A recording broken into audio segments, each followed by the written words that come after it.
Good evening, ladies and gentlemen. Welcome to the Lake Clark Shores Town Council meeting for May 9th, 2023. Mary, roll call, please. Mayor Gregory Freebold. Here. Vice Mayor Robert Shalhoub. Here. President Pro Tem Valteen Rodriguez. Here. Councilmember Robert Gonzalez. Here. Councilmember John Maples. Here. Thank you. Okay, if we could all stand for a moment of silence. Tonight, thank goodness, we have nobody to remember in our town that has passed. But what I would like to do is I would like to have a moment of silence for all of the people in this world who are suffering from war in the terrible way that war affects every one of us in every single way that we know, from us to our children, to our parents, to everyone.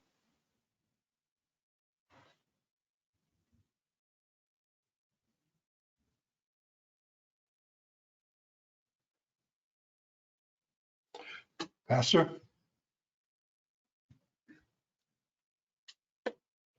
Thank you, Mr. Mayor. My honor. Let's pray. A word from the Lord. My children, do not forget my teachings. Keep my commands in your heart, for they will prolong your life many years and will bring you peace and prosperity. Let love and faithfulness never leave you. Bind them around your neck. Write them on the tablets of your heart. Then you will win favor and a good name in the sight of God and man. Trust in the Lord with all your heart. Lean not on your own understanding. In all your ways, submit to him, and he will make your paths straight. Heavenly Father, indeed, our desire is that you would grant us with knowledge and wisdom that we might accomplish your will. Father, we love this community. We love each other. And Father, we would pray that you might bless us and watch over those that are here and all around the world. We come before you in thy precious and holy name. Amen. Amen. Pastor? The Pledge of Allegiance. To the flag of the United States of America and to the republic for which it stands, one nation, under God, indivisible, with liberty and justice for all. Thank you, Pastor. Before we begin this evening, please, we've had a request that everybody speaks clearly into their microphones so everyone can hear and we can have a clear record. Motion for approval of agenda? So moved. Second? Second. All in favor? Aye. Aye. Motion for approval of consent? So moved. Second? Second. Everyone? Aye. Aye. Good. Okay, we're going to move right on to presentations. We're not going to waste any time, Mr. Clark. So, as everybody knows, Mr. Clark is retiring. I'm very happy for him. I had the privilege of sitting as the mayor when Dan came in. I came in right after that, and then Dan was hired and we brought him on. And so I have the privilege of sending you off. And we're very proud of all of the accomplishments that we've had up here. So at fiscal year, our assessed valuation was $184 million and the millage was 6.2798. And the general fund budget was 2.425 million. And the police budget was 1.09. In 23, the assessed valuation is 339 million. The millage is 6.2798. Get that? We're at the same spot. That's a beautiful thing. We've been able to manage. General fund budget is 4.95 million and the police budget is 1.61 million. 12 years, we made improvements to every park. Corandis, done the sod, the irrigation, exercise equipment, new pickleball. Thank you, Bill. I see Bill in here. Thank you, sir. And the town hall, new tennis court servicing, new lighting, new pavilion roof, bathroom roof, the boat ramp. We've had new docks, new ramp, security cameras, lighting, all done. The boat ramp was done with grant monies, correct? FBIP monies. Yes. We have Memorial Park had new electrical circuits for tree lighting, new slab for fishing camp, flag lighting, etc. Pine Tree, there's a butterfly garden. Vegetation has been removed, new hedges planted. In the North Park, secured ownership of the park from FDOT, and the flag lighting and the golf cart path. The town has made significant investments in our infrastructure, and there's more to come. Town hall IT, HVAC, lighting, phone system, the police department IT, lighting, HVAC, building-wide battery backup. Chief, I think you're very proud of the emergency operations center that we have for our town. And a lot of that was pretty much done without taxpayer dollars. Am I correct? It's all with forfeiture money. And what's nice is I have police chiefs throughout the state for the size of the town and the department that come and look at our emergency ops center. And the emergency ops center has been used in the past 4 years. The CIA, the NSA, and the FBI has used the facility. And that shows you how nice it is. Fantastic. Nice to see. Okay, I also created a Florida Resiliency and Energy District, which is Fred, chairman of the board since inception, responsible for the issuance of $241,187,050 in bonds, created the CRA and collected $151,448 from Palm Beach County, added the sewers along the commercial corridor to allow restaurants in town, and provided grants to the businesses. Participated as the chairman of the Lake Worth Beach member board overseeing sewer expenses for 8 small cities participating in the Lake Worth sewer system, reduced our sewer costs by $1.75 per 1,000 gallons upon initiation. So this is the fun part. Acquired approximately 3.1 million in grants and legislative appropriation, and a 1.753 million in CDBG grant monies, Florida Boater Improvement Grant, 2 FERDAP grants, 2 DEP water grants at $568,000, 2 SWA bladed community grants, and 600,000 for FDOT grant. Work to get legislation passed for annexation and water quality improvement to help the town. The Florida League of Cities Legislative Policy Committee member for 9 years. Big hand for Mr. Clark.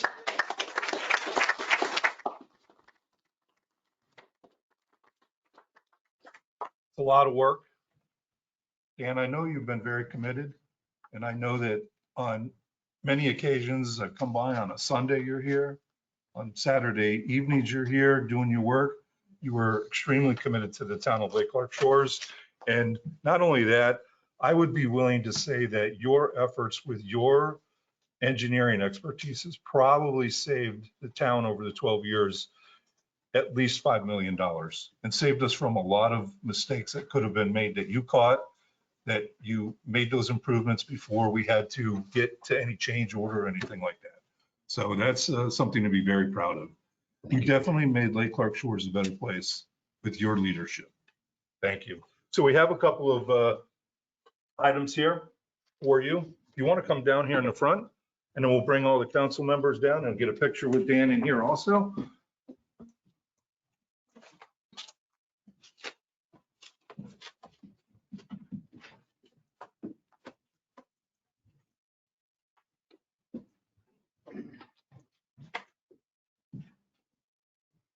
This is a plaque commemoration honoring Mr. Clark for all his dedication, services to the town of Lake Clark Shores over the past 12 years. Want to come up here closer? You can come and see us. You don't need me to photobomb it.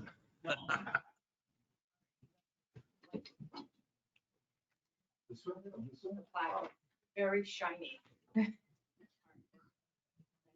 Nice and shiny. And also, we presented the town manager, Daniel Clark, May 9th. This is a key to the city in honor of all your hard work and dedication to the residents. Town of Lake Shores. Thank you very much. So gentlemen, come on in. Let's get a picture. Bob, come in. Don't feel sorry for Danny getting to go to a beautiful place. Let's stomach. Thank you.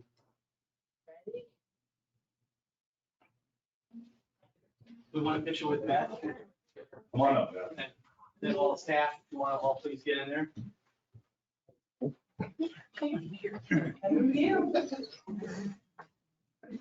And Beth, on behalf of a grateful town. Staff. Look at the new manager. We're already doing this thing.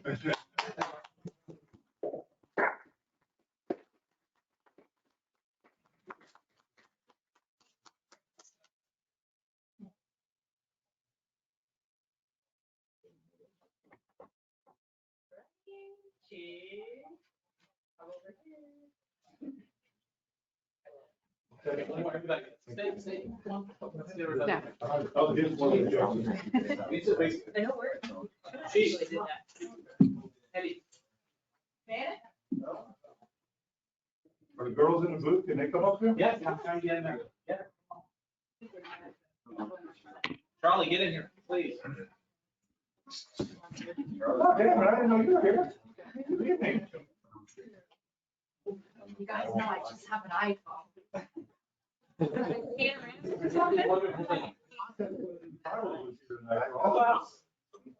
was cheaper. Can you get everybody? Or you- Well, I'd like to- There's like a panoramic thing here, right? Don't try it that way. Hold on, a little slow.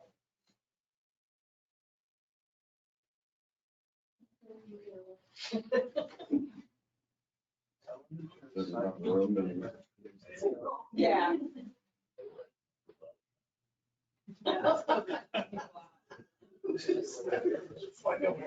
Take them a little closer together. 4,500 on the line.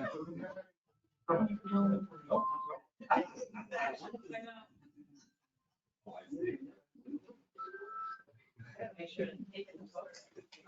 I took it. Thank you, Chief. All right, I got. From a distance, I got it. Thank you. Thanks. All right, now you do your ceremonial. That's how I take all my.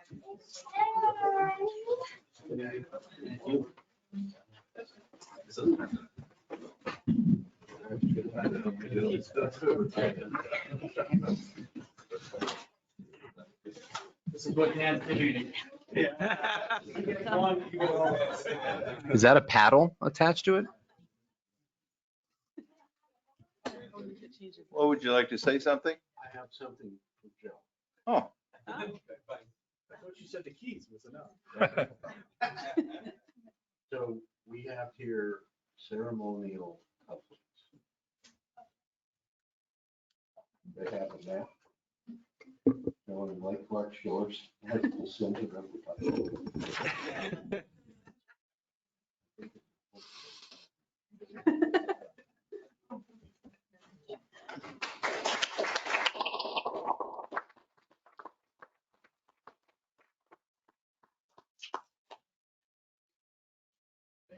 Thank you, sir. Yes, sir. We're gonna ask you to do one parting thing here, Mr. Clark, since you're over there. How about changing that up? We're gonna not let you go that easy. Thank you. And you should take that. I would also like to mention that Joe was identified as the homebrew hero. Oh, very oh, nice. that's good. Very nice. And so was Dan. Yes. Yes, yes. Oh, wow. Very nice. Well, everybody, welcome Mr. Lobello to the dais. Thank you. First day. Thank you, sir. Thank you. Look forward to a great future. Thank you. Okay, let's move on. We have legislative update from Senator Bobby Powell, District 24. Come right up, sir. Nice to see you. Also good to see you. Of course, I'm State Senator Bobby Powell Jr., representing the new Senate District 24. I'm glad to be here with you all tonight. The way I like to do this is we work together in Tallahassee as a team. And for this particular area, my teammate is State Representative David Silvers. So if it's okay, I'd like to kind of present together with Representative Silvers, if that's Are you all right. okay with that, Rep? you all. Come right up. Pleasure to see you. Can you hear me? Sorry. I'm State Representative David Silvers for House District 89, the new same district, but it's a little different. The number, it was 87, now it's 89. And when I spoke to Senator Powell earlier today, he had mentioned that this is how he normally gives his legislative updates together. And I explained this is his first legislative update here on Lake Clark Shores. This is now my 7th. And, we don't normally have retirement ceremonies at the legislative update, but you never know. You never know. So we're going to just bounce off one another. If you have any questions, please let us know. We wanted to go over maybe some notable bills that passed this past legislative session that just ended at sine die last Friday, as well as the budgetary items that we got in the budget, as well as certain bills that we may be proud of passing in this past session. Some appropriations we've worked together on and that we're quite proud of as well. Do you mind if I start? Sure. Okay, all right. So as you all know, I hate having my back to you, so it's a little strange. I apologize. Turn around. Make yourself comfortable. You're in charge. What, you're in charge? Okay, is this okay? Yeah. Is that all right? Okay. So some notable bills, and if you've heard about these bills, but maybe don't know some of the details, I'm going to go over some details of some of these bills. Now, there are bills, it's interesting. I had a meeting earlier today with somebody who I would think would be pretty in tune with what's happening in Tallahassee. He was actually quite surprised that some of the bills that I'm going to explain to you actually have passed and already signed into law by the governor. That will take effect July 1st. So I'm going to go quickly on that. Quickly, if you have any children at home, there's a taxation bill that passed, HB 7063. It creates a permanent sales tax exemption for certain baby and toddler products and clothes and adult incontinence products, oral hygiene products, machinery, and equipment to produce renewable natural gas, and certain agricultural fencing and small private investigative services. So that's nice. It's a nice little tax break. That's permanent. There was a tax break last year that was implemented, and it was not permanent. It was only going to last for about 6 months, and it was so popular the legislature decided to make it permanent. So that was a nice piece of legislation. Then there's some other pieces of legislation. SB 300. I'm not sure if you knew about this, but there's SB 300, pregnancy and parental support, prohibits physicians from knowingly performing or inducing a termination of pregnancy after the gestational age of the fetus is determined to be more than 6 weeks rather than 15 weeks, with some exceptions for rape, incest, or human trafficking. There are certain conditions that require medications that intended to use for the medical abortion to be dispensed in person by a physician. So there are limitations on that. Then also we have public nuisances, HB 269, and that actually kind of stemmed from an issue that happened in West Palm Beach. I don't know if anybody remembers, but there were giant swastikas that were illuminated onto a private building, the AT&T building. This was a direct response to that piece of legislation. I'm sorry, Senator, do you want to go? Okay. Okay, sorry, I just want to make sure I didn't hog the microphone. I want to. So that bill makes the facing or damaging religious cemeteries, projecting images of hate against religion on private property, or harassing someone for religious clothing a third-degree felony. This measure was introduced to address the rise of anti-Semitic actions and displays across the state of Florida. And then finally, House Bill 543, Public Safety, removes a requirement for Floridians to obtain a state-issued license or permit in order to carry a concealed firearm consistent with the Second Amendment of the U.S. Constitution. That was signed into law by the governor. Now, I'm going to let the senator jump in with some other bills. Thank you, Representative Silvers. One of the things I'll tell you about Tallahassee this year is that we had an opportunity to deal with a lot of legislation, a lot of very important bills.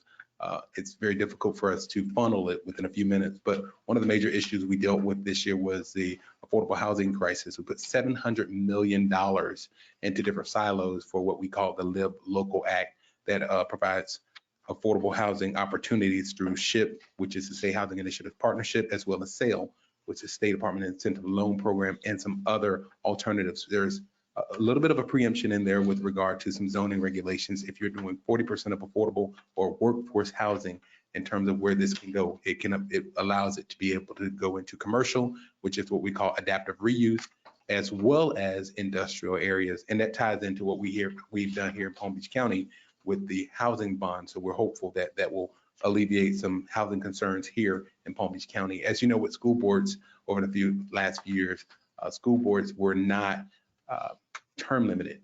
Last year, we turned that into a 12-year term limit. It's been reduced this year to 8 years. And also on the ballot, you will see the opportunity to vote for whether you want to have partisan school board races in the upcoming ballot initiative. Also, another change to school boards this year was that if you're elected for a school board race, you don't have to be in the district until you're sworn in. So that's another change that we saw during session. There was a number of changes with regard to elections. If you may have heard that we've changed some rules or clarified some language with regard to third parties in terms of fines when people are registering people to vote, as well as clarifying language which would allow any person who may want to run for president, even us, or vice president, to be able to run. And there's some clarifying language on that. Representatives, I wouldn't have to resign to run for president or vice president. But if I want to run for, I don't know, county commission or something like that, I might have to resign. And then there's the bill that we allow for additional opportunities for school vouchers. That makes every student eligible for taxpayer-funded vouchers that can be used for private school tuition and other expenses. This bill also ends the income requirements for the current voucher program. And for schools that accept the program currently, if students are attending a private school or a voucher eligible school, they can qualify for up to $9,000 off of that current fee that they're being charged, depending on what the school is and if they accept this. You want to go over some policy? You go first now. Sure. All right, now I just want to go over a couple pieces of legislation that I was able to pass this legislative session that's awaiting the governor's signature.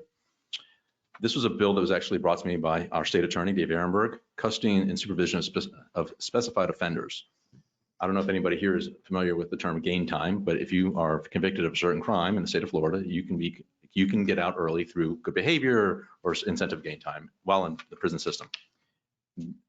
On certain offenses, if you're convicted, you are not eligible for gain time, specifically sexual offense. If you're convicted of attempted sexual offense, you are still eligible. This would close that loophole and you would not be able to get out early. You still have to serve your time. Operation of the Baker Act. Baker Act, I don't know if you've been to any of my previous legislative updates, has been one of my passions the past 6 years, specifically the Baker Act on children and making sure that we're doing right by our children in our state. Unfortunately, I'm seeing more and more children throughout our state are actually being Baker Acted. And if you're not familiar with the Baker Act, it's a medical evaluation of an individual that may have behavior that exhibits that they may hurt themselves or others around them. So this bill actually requires the Department of Families, DCF, Department of Children and Families, to update a Baker Act handbook annually. We've been updating the Baker Act statute every year for the past 10 years. This handbook has not been updated in almost a decade.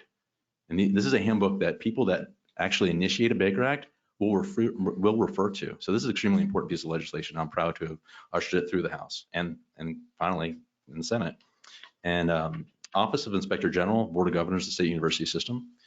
I don't know if you're familiar with what happened at UCF a few years ago, but there was a building that was built with funds that was not supposed to be used. So when an investigation was conducted by the Board of Governors that oversees the 12 public universities, they found that the money went missing or was not used properly, but they couldn't subpoena any documents as to what happened and where that money went. This would give the Inspector General the power to compel those documents with an investigation that refers to fraud, waste, or mismanagement of state funds at that university. Thank you. And what I'll say is with Representative Silvers, when it comes to mental health and working on legislation that I'm passionate about that as well, he has been a master in moving a lot of the mental health bills through the legislature. In Florida, we are 49th in the nation when it comes to funding mental health. So we're glad to have a champion in Representative Silvers when it comes to that. Piece of legislation that I was able to pass few pieces of legislation. One that I thought was important was Senate Bill 430, which is the abandoned cemeteries or historic cemeteries. This bill requires historic cemeteries program to do research, identify and record abandoned cemeteries with an emphasis on African-American cemeteries here throughout the state of Florida. As you know, in West Palm Beach, there's an area right off Tamarind where there's a site for the storm of 1928, a mass burial grave site that we also know some of those graves are even under the railroad tracks and under the road. To identify this throughout the state, it started in an area of Tampa where they uncovered the Zion Cemetery that had been abandoned after a number of years and even shown off the map. And they ended up building a housing complex on top of it. So we found this all over the state. So they want to mark some of those, even if they're under roads, to mark those cemeteries. An important thing that I was working on with former Senator and current State Attorney Dave Ehrenberg is pretrial detention or written threats. This adds extortion and written threats to kill as a category of dangerous crimes for the purpose of pretrial detention. Sometimes people can be in pretrial detention, but if they have done a crime such as extortion or a written threat to kill, they may be able to get out early. This means that they would have to be held for a certain amount of time. Legal instruments, Senate Bill 286, this creates a definition online for online notarizations, clarifying the statute and the word witness as used in the act, and also means individual whose electronic signature is affixed. It also clarifies language with the ability of a lender to obtain rental income from a third-party transaction when someone's purchasing or selling a house in that time of limbo, and it preserves the status of a superior lien in terms of a foreclosure. So when someone has a mortgage and then they get a second mortgage, and the second mortgage tries to close on the lien without the ability or without the first mortgage holder knowing, it means that the first mortgage holder holds ultimate rights in that particular process. And then there was a disposal of property. We talked about affordable housing. One of the biggest issues that we deal with is FDOT. FDOT purchases a lot of land for construction of roads and road right of way. Well, sometimes they don't use that land, and it's called, it's now surplus. It allows municipalities to be able to have that land conveyed to them for free by the Department of Transportation for the purpose of affordable or workforce housing if it's going to be used for that. And one of the things I think was important that we did this year is together a Senate memorial related to the issue and the controversy in Iran. We passed Senate Memorial 848 for the people of Iran. And this memorial makes it clear that the people of Florida stand with the people of Iran and urges Congress to take action in several ways. As you heard, Mahsa Amini was a young lady who was in Iran, and a piece of her hijab was showing her hair, and she was taken into custody by the morality police. And unfortunately, while she was in custody of morality police, she was killed, which led to women all over Iran and quite frankly, all over the nation, or all over the world to protest that inhumane treatment. And we wanted to show here in the state of Florida that we stand with the people of Iran in terms of protesting the idea of women not having fair and equal rights in the state of Florida. It passed unanimously in both the House and the Senate. Thank you, Senator. I'm going to talk briefly about the overall budget and then some of the budgetary items that we got in the budget. So we passed a record budget of $117 billion. We had $30 billion. I'm going to go over each silo really quickly. $30 billion, $300 million for education, health and human services, $47.23 billion, criminal justice and corrections, $6 billion, natural resources and environmental growth, $22.6 billion, and just over $10 billion for management of transportation, and then $700 million for the judicial branch. Now, I just want to go over a couple of appropriations that Senator Powell and myself were able to get in the budget. We have a police expansion and hardening in EOC, Emergency Operations Center, $1 million. Alpert Jewish Family Mental Health Services for persons with disabilities, and about $500,000. We did that together, yes. Palm Beach County Transportation Disadvantage. Senator Berman, sorry, that was your previous senator. That was $1 million. Central Palm Beach County Infrastructure. Okay, sorry, Senator Berman. And then a couple, a sewer extension and a youth program over in Green Acres. And then ChildNet, that was with Senator, that was you. Yeah, Senator Powell. So. And as Senator Representative Silver said, as a senator for this particular area, one of the things that we were a little sad that we couldn't get done for you. I know you had a request for almost $4 million for a water project that we had worked on, but unfortunately we did not get it to the finish line. Many communities are asking for the water projects, and usually that's the last thing that we get to during the budget. So people are stressed out on those last few days waiting to see what water projects we got, and unfortunately we didn't make that. I think it's important to note that we also got an additional $5 million in the budget for the Cox Science Center. The Cox Science Center here, last year we got $10 million in the budget. They're going to do some redevelopment of that. I have a 4-year-old. We really enjoyed taking her to the Cox Science Center. It allows her the opportunity to work her mind and run around and learn and deal with science. And a number of other budgetary items together we had got completed. For me, as a total, we got about $27 million in projects in this $117 billion budget. And I'm glad to be able to say that as I work with Representative Silvers to get things done in Tallahassee, we're also excited to work with our lobbyist, Mr. Richard Pinsky, who keeps us on our P's and Q's in terms of what's coming up, what needs to be done, and who we need to talk to. I think that's pretty much it for me with regard to our legislative update. If there's any questions, I can entertain those from the council or the audience. Any questions from council? I just had a comment, and you actually beat me to asking you about where's our septic to sewer money. But thank you for addressing it. I know you guys are working extremely hard in Tallahassee. When we were there for Palm Beach County legislative days, I could not believe the amount of work and minute by minute meetings that you guys take. So thank you. You guys do a lot of the 98% of us, I don't think really truly understand the level of dedication and time that is spent day in and day out during those sessions. So thank you so much. Thank you for being advocates for us and for our community where we live. I do share the same sentiment for the Cox Science Museum. We actually just became a family member for our 4-year-old, and that's really great. They're going to be putting in a really nice, I think it's a total of $26 million renovation, or 16 million or 26, something like that. Huge. But I did notice here that there was some money to the Lake Worth Lagoon Initiative, and then $1 million to Lake Park Septic to Sewer. So I am excited to see Lake Clark Shores on one of your presentations in the future. Thank you for all that you do. Anybody else? We're good? Yes, sir. Yep. I just want to say thank you guys for being here. Thank you for sharing. Thank you for taking the time to be here. I know you guys have to get around the community when you're out of session, a lot of places to be, a lot of updates to give. So thank you guys for taking the time to be here. Really appreciate the update. Thank you all. Thank you all for this opportunity. Thank you, gentlemen. Thank you. Greatly appreciate it. The residents, thank you. You're next.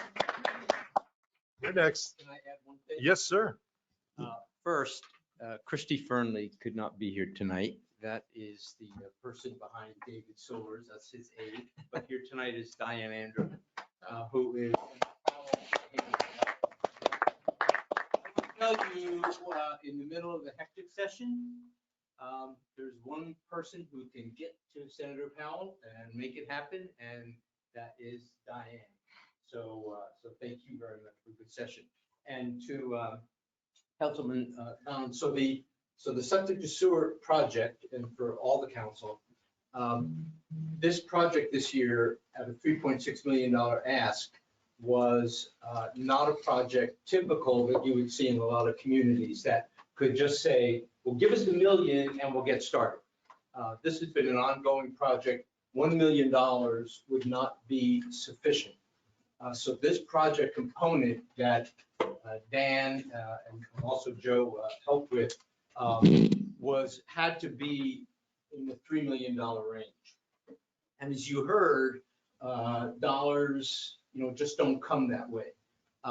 But we did have, and as you know, when you were in Tallahassee, and so for the residents, we did meet with DEP specifically about this project.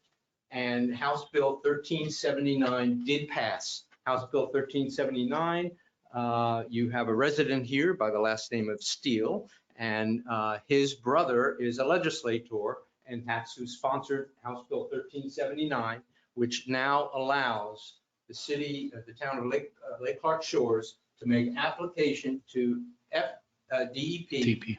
for the wastewater grant program that opens July 1. They know it's a $3.6 million ask. We've been encouraged to make sure we make that application on July 1. And you also have the Florida Resilient Grant. Your new manager, Joe Lobello, knows very much all the details that have to be prepared for that July 1. So it's only temporary news. It is not the final news on that item. Thank you. Thank I you. think y'all come to Tallahassee, it means a lot. And it helps us play safe and also lets our colleagues know that somebody here cares about their community. So thank y'all. Well, you all have been so receptive to us every year that we've gone up there, and Representative Silvers, and now the new Senator Bobby Powell. In the past, it's been Lori Berman. And for those of you who don't, if I may, Mr. Yes, sir. Mr. Richard Pinsky has been our lobbyist, and I tell you what, he's the drum major when we go up there on the legislative action days and also Palm Beach County days. And I don't think we would have been as effective as we all are if it weren't for the hard work and dedication of you fine gentlemen and Mr. Pinsky. So on behalf of the entire dais, I say thank you very much, because you guys are just rock stars. Thank you, gentlemen. Richard, are you done? Do you want the microphone again? Are you good to I go? think they said everything. Okay, I'm just making sure. I know you made the effort to be here tonight. Thank you. Thanks, Diane. Thank you. Okay, moving on. We're going to, in our presentations portion this evening, give an Officer of the Quarter Award to Officer Ronaldo Pulis. Is he here, Chief? Yes, he is.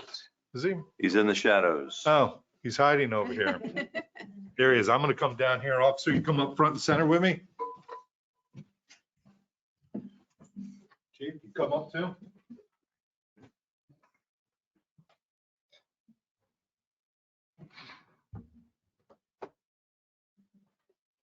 Good to see you again.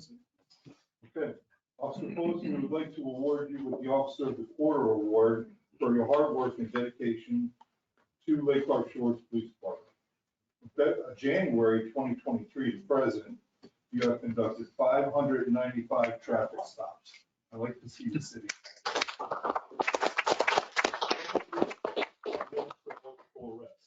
In March, when you were transporting a patient who was Baker acted, you and your OIT TUI came upon an accident on 95 that had just occurred. You performed life-saving measures while waiting for FHP and Palm Beach County Fire Rescue. Your actions do not go unnoticed. We do notice. We are proud of the way you represent our department and our town. Congratulations on the job well done.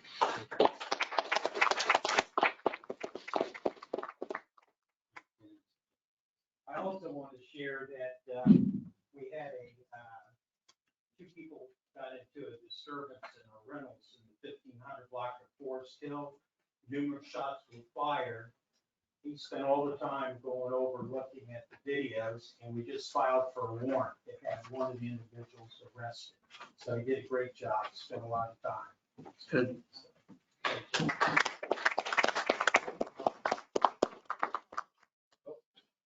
I didn't get it. I'll get ready. Come on. Come on. We'll get Get more.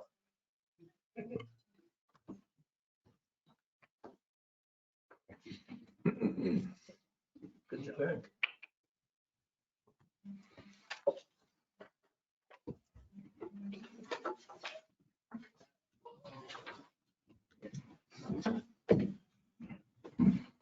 Okay. Okay. Moving on to unfinished business. We will have the first reading of ordinance 2023-02, amending section 125-767 of chapter 125 zoning regarding the parking of specified vehicles in residential districts. Mary?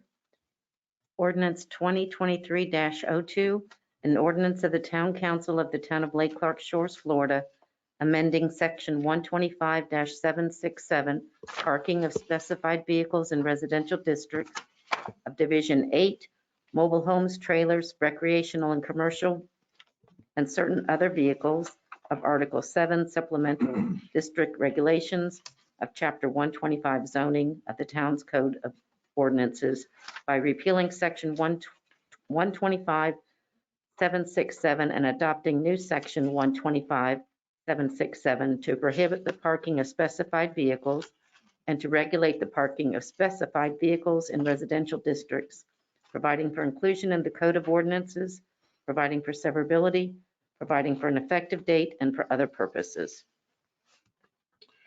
Charlie, do we need a motion for discussion purposes?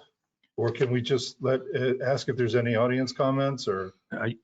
You ultimately will need a motion. Yes. But you can waive the rule and go ahead and have the discussion before you make the motion. And the reason I suggest that is depending on the amount and the nature of any changes that are forthcoming from that discussion, you may want to defer the actual motion on first reading until the next meeting.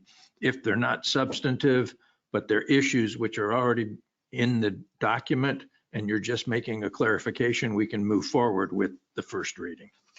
Okay. Do we have any audience comments regarding this ordinance? I did receive your email. Thank you. Both of them. It's good. Would you like to make some comments? Seriously? No? Anybody have any comments they want to make? Mike? You're good? Okay. Yes, sir. Please come forward. Absolutely.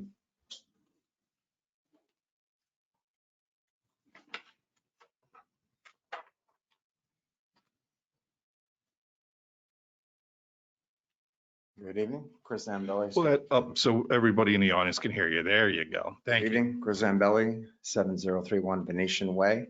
I just want to be clear because I'm just read something else. I'm really confused with this.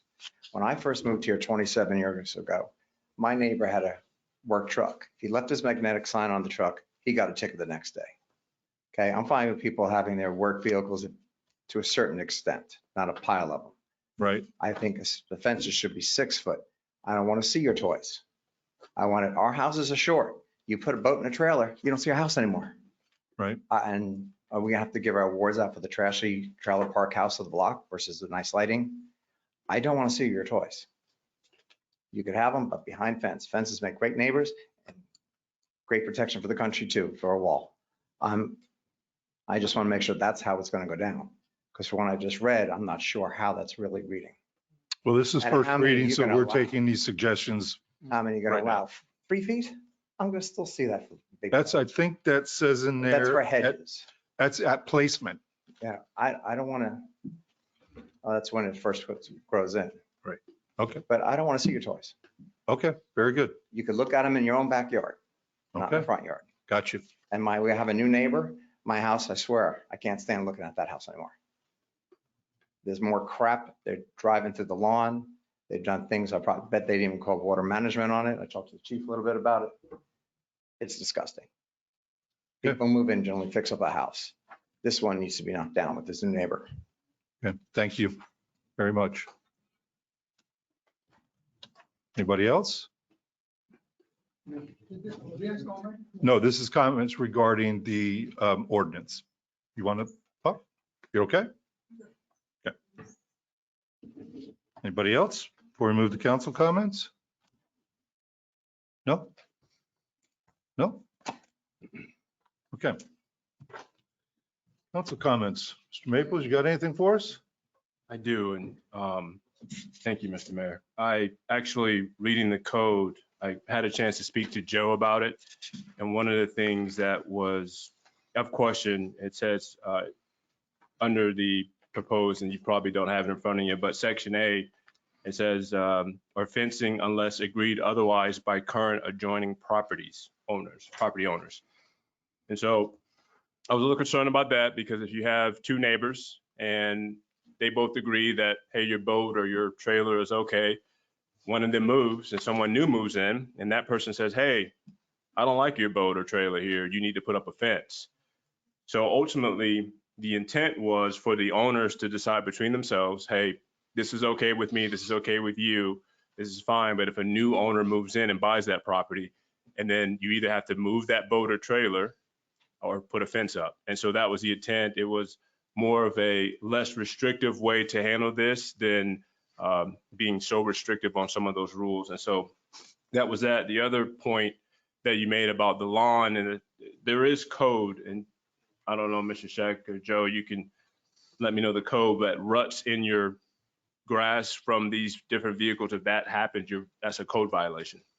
Yes, So it is. ultimately, that should be part of, because one of my concerns was needing this on an improved surface, concrete, gravel, something. But Joe said, hey, man, because that code piece protects us from that. So if there's ruts going through the yard from your boat or your RV, that's a code violation. Ultimately, would address the improved surface piece of it.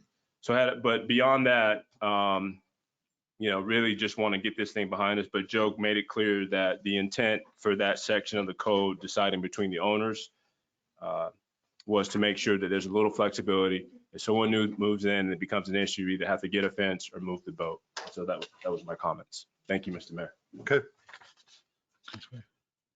Mr. Gonzalez? Thank you, Mr. Mayor. Got a couple of things here. Wanted to address section 1 sub C, number 3. And I think it would be, I'm trying to pull it up here on my side. Part of this, we're talking about inoperable vehicles. Inoperable because it is in wrecked, derelict, or partially dismantled.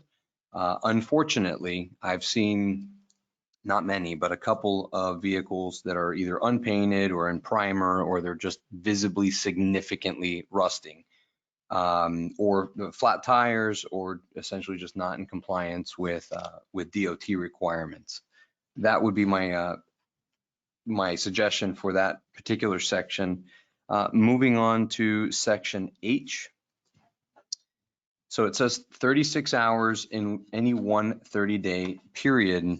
My recommendation, as it was discussed and talked about at the trailer workshop, it should be, in my opinion, 72 hours. I know many times growing up, my dad would try to get the RV together. You want to load it up on Thursday, Friday, you take it, you enjoy it, Saturday, Sunday, and this is the same to be true for boats. And then he has to go back to work, and unfortunately, he needs just a couple of days to unload it. So I feel like, and again, it's in any one 30-day period. Obviously, I hope that nobody abuses that, but I do feel that it's in line with what the comments that we brought up on the trailer workshop. I did want to address the improved surface. Although that's current ordinance does not talk about it, having a slab of concrete or pavers or something else, it's nice sometimes, but want to keep in mind that it's nice also for folks to park it just on the grass, because the more surfaces that we have, the less drainage you also have in the town, which could, lead to flooding and different things. So I think that so long as there's no ruts or anything like that, I don't see the need to have that improved surface. But those were my couple of comments. Thank you. Mr. Rodriguez? A few comments I had. The approval of adjoining property owners, subsection A. Just wondering the mechanism of how we determine that.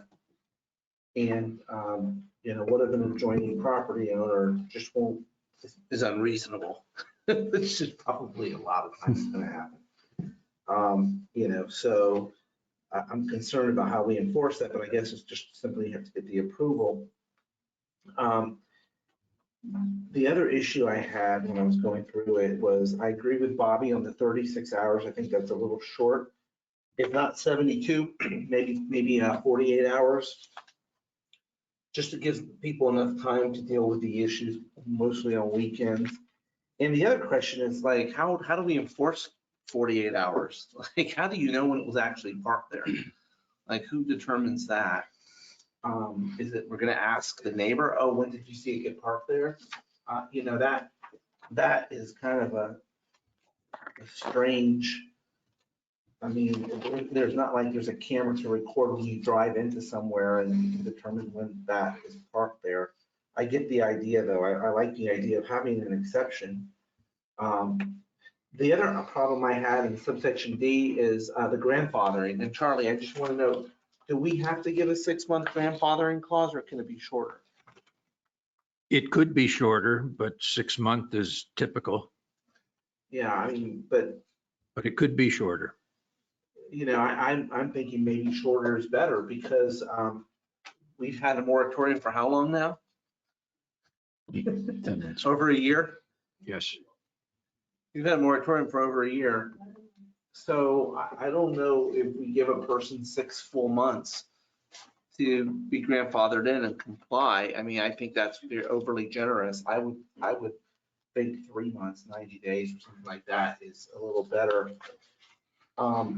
Because we're trying to get the town cleaned up and I don't think it should take a 6-month period to let people be grandfathered. So those are my comments. But legally, we can make it 90 days if we needed to. Yes, you can. It's just, the intent is to give the property owner a reasonable period of time to come into compliance. Could 3 months be an issue if permits were required and a professional company to come and do an installation? Sometimes you're on a waiting list. It's, I mean, 6 months is a long time, but I can see where it could create a problem if you're going to say 3 months and then a company can't get out to, install. 90 days should be sufficient, but I mean, there's always a possibility of problematic issues. Sure. could you say 90 days unless good cause is shown or something like that, where you kind of put you give the person sort of a way to maybe show good cause as to why they didn't get it done? You in can 90 keep it days? at 90 days, but if there's an issue, they'll come to you and ask for an extension. Exactly. I think that You would and I be have better. both rules with regard to the production of documents, and if you need more time, you file a motion for extension of time. Right, so that's a good point. So can you ask for extensions under this? I didn't know if there was a mechanism for extensions. It's not provided in the ordinance, but the town has the ability to grant an extension. Yes. And Mr. Mayor, if I may be recognized. Yes. I'm 6 months, some of these boats have been here for years. I know this gentleman that just came up, he says, I've been living here for 27 years and some of what we see has been like that for a very long time. I don't particularly have an issue with 6 months. We have been waiting all this time. People need to get their act in gear.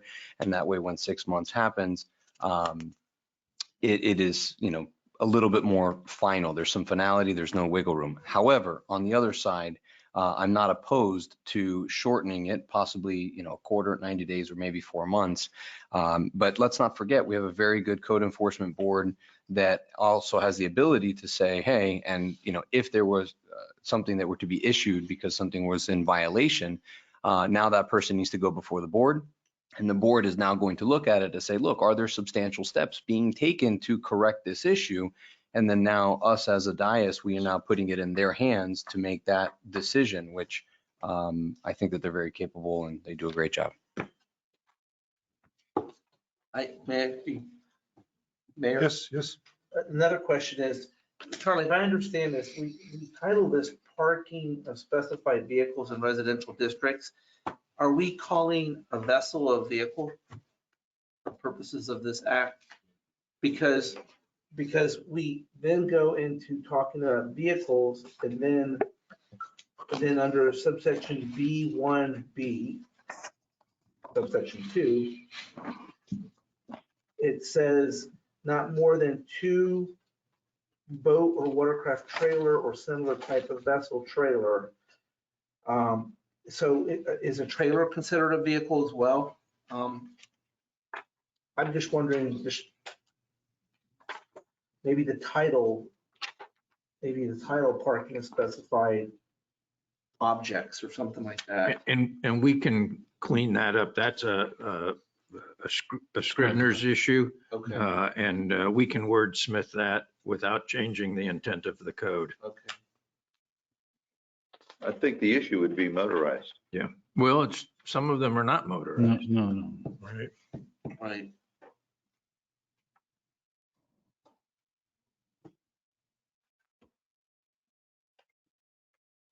You have anything, Mr. Shahid? Oh, yeah.